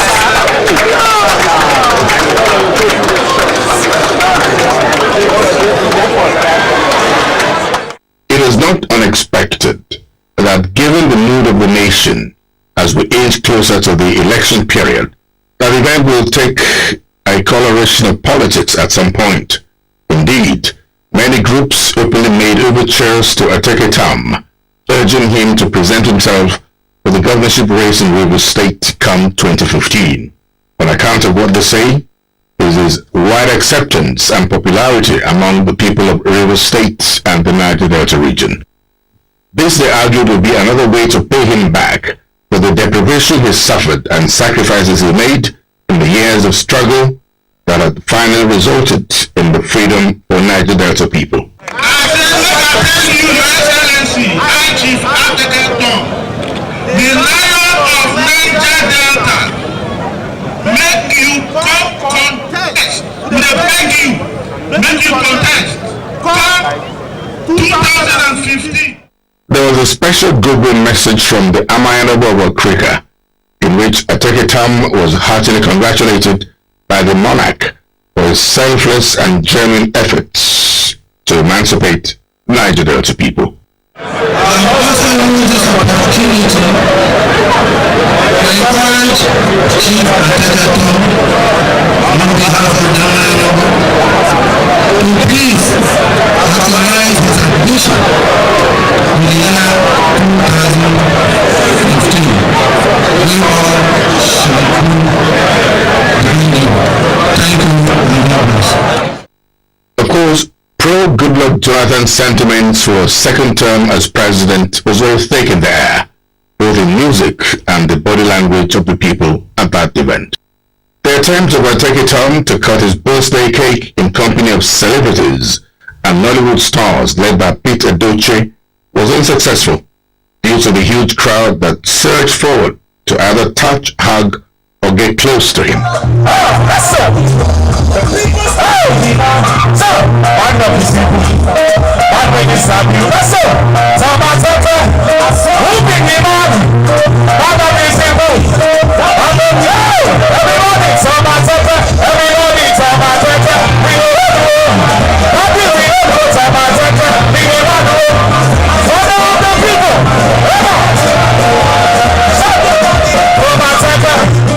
Ateki Tom, who has never hidden the fact that he comes from a very poor background, also showed his other side, not known to many people, at that event, reeled out rib-cracking jokes and a medley of songs which some of the youths, ostensibly his followers, sang along with him.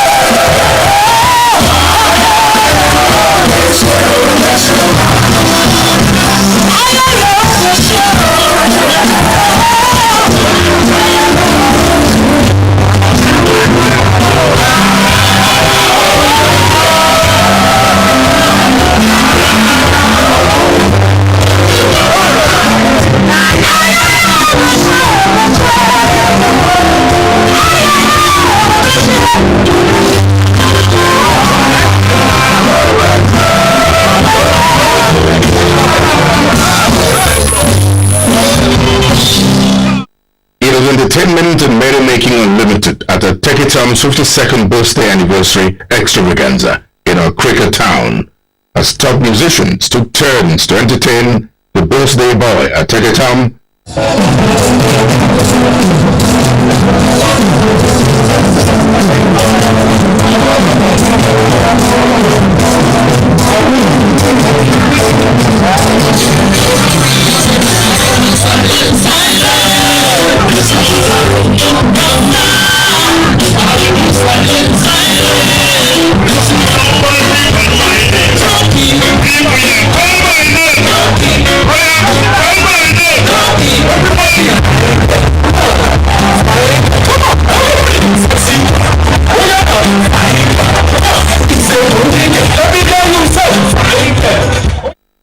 In the special interview he granted BOS, conducted by correspondents Shedrack Eze and Sheg Mojo, Ateki Tom bared his mind on a wide range of issues. I'm very happy. It's not easy. I'm seeing the day upon you. It's not so many people are dying. But God kept me alive till today. When I see people around me, I feel I'm great. I'm a great man. I feel very happy because I love people around me. Other respondents who obliged BOS with interviews also looked at the man Ateki Tom, the freedom fighter, generous spirit without boundaries, and a down-to-earth grassroots person who loves his people in Okrika very dearly. He's a very unique kind of person. He has a heart larger than anything I have ever seen, any human being. He's forever there to give. He has a heart of gold, and I would totally love him. Happy birthday, Chief Ateki Tom. Well, I've never seen a congregation of Nollywood actors, from the north, south, east, and west come together to celebrate one man, as I have seen, being done with him. And it's very laudable, and it shows that we should always be our brother's keepers. We should love and be selfless. Where I begin to respect him, it seemed that he fought for the youth, he fought for his people, their rights, and he took them to the promised land. He did all he knew, all whatever God empowered him with, he gave it all out. While heartily congratulating Ateki Tom on his 52nd birthday anniversary, We wish to join other Nigerians to advise him and other freedom fighters to continue to work for the continued peace in the Niger Delta region and join hands with the federal government in seeking a lasting solution to the problem of insecurity which seems to have held some parts of Nigeria by the jugular for so long.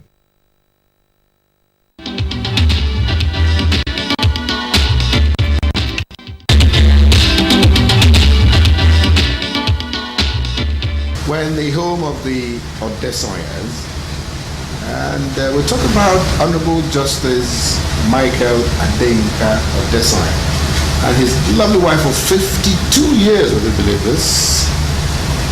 Mrs. Stella Olubukola Odesanya, MFR. Well, let's talk about the man of the house. He has actually been in the vanguard of very many firsts. First of all, he's been lucky to have joined the League of the Early Nigerians to have studied law at the prestigious Oxford University. He also was very lucky to have been a very close friend to the late State Chief Awolowo, whom he defended in that very celebrated case, the felony case in those days. And he has done quite a lot to uplift the legal profession. So he's a legal icon. Would you believe that he's turning 90 and the whole world is at his feet? All drumming celebrations all over the place. He'll be 90 years on the 6th of June this year. And the celebration is in the air, it's very palpable.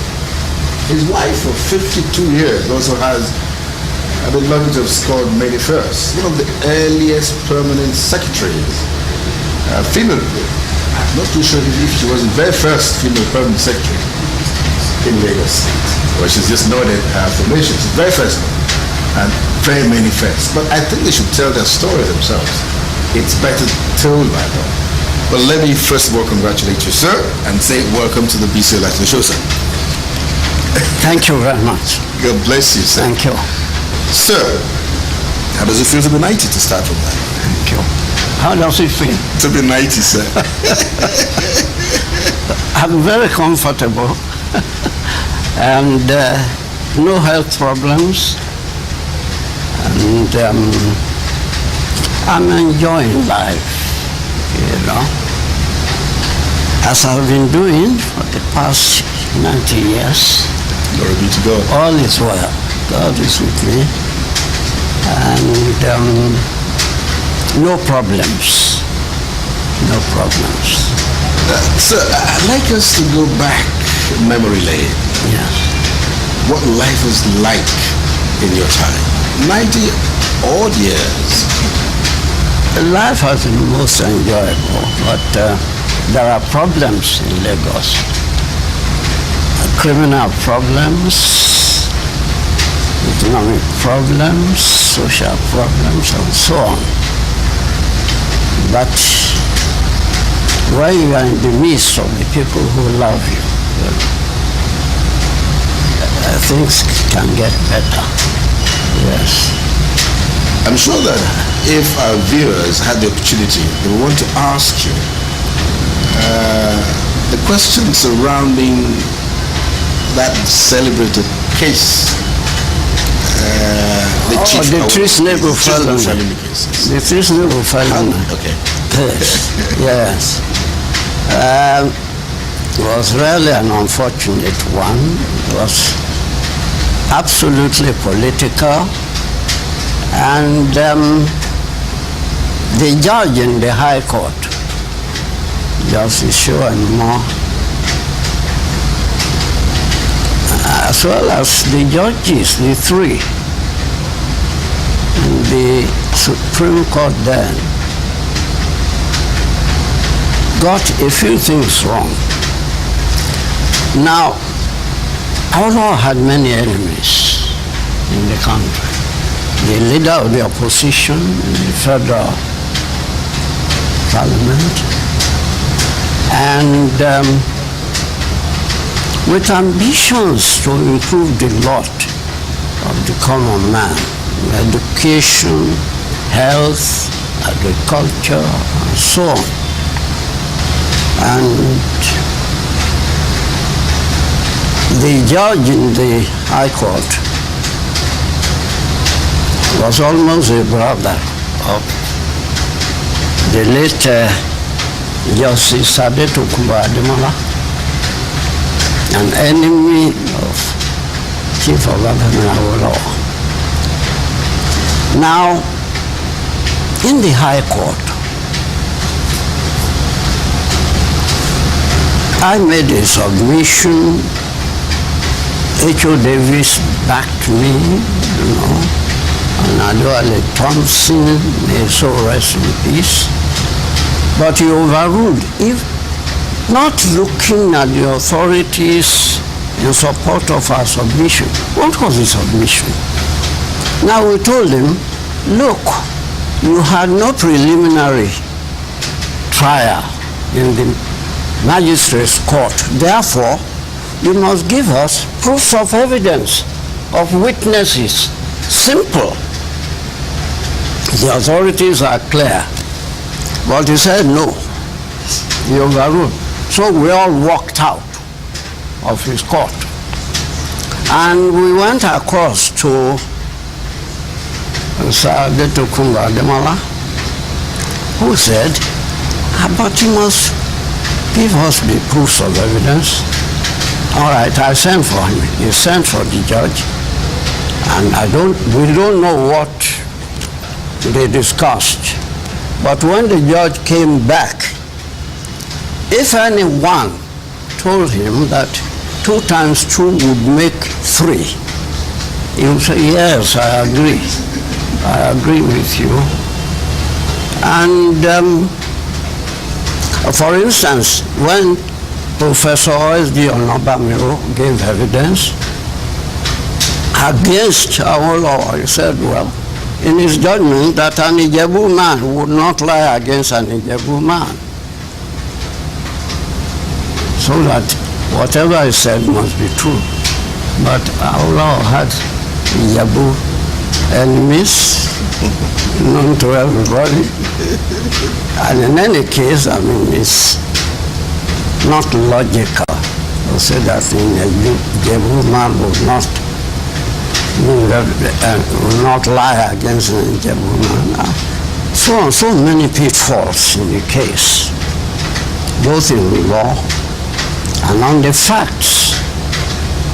But he was convicted, and his associates with him, Jakonde, Tony Anahoro, and so on. And we appealed.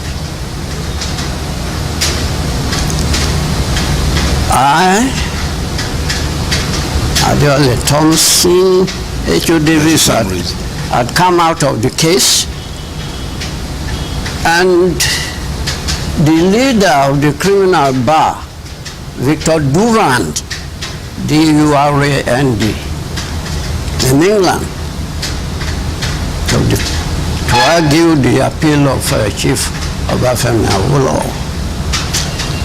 The 3 of us met, and we said, if appeals to the Privy Council were still available to us, he would not waste his time before a political judiciary in Nigeria, but he will go to the Court of Appeal, and in 5 minutes, all the appeals would be allowed.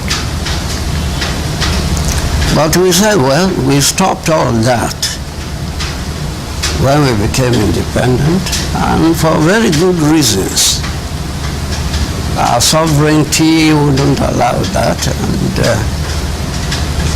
so everything would end here in Nigeria. Now, the dirty waters passed under the bridge, and they took Awolowo wherever he went. I visited him.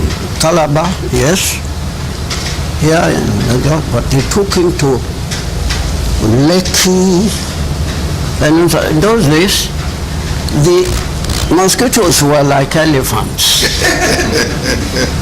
And my brother told me, that we must not go there. And in any case, we would have to remove our trousers within a short distance from the place. Well, it would have been too much for us. So, our sufferance. But I remember when we went to him in Calabar, myself, Professor Ogulesi, and Dr. Lele Odulate in Calabar. I was very sad, but he told me not to worry because the thing would end in our favor. I said, how? Not politically. We would rejoice in the end. Well, very shortly after that, then the first coup in Nigeria. And when Jawan got to the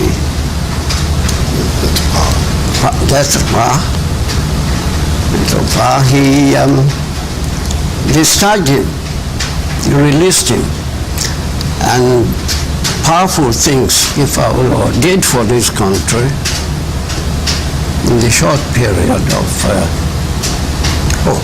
how many years? About 9 years of Jawan's rule. He was Minister of Finance and Vice Chairman of the Executive Council. So all was well in the end. We laughed last, and therefore we laughed best. That's true. Yes. They say memories are made of this. Yes. You must have said quite a lot of memories, and quite a lot of our viewers are watching this show now. Yes. Now, I didn't tell you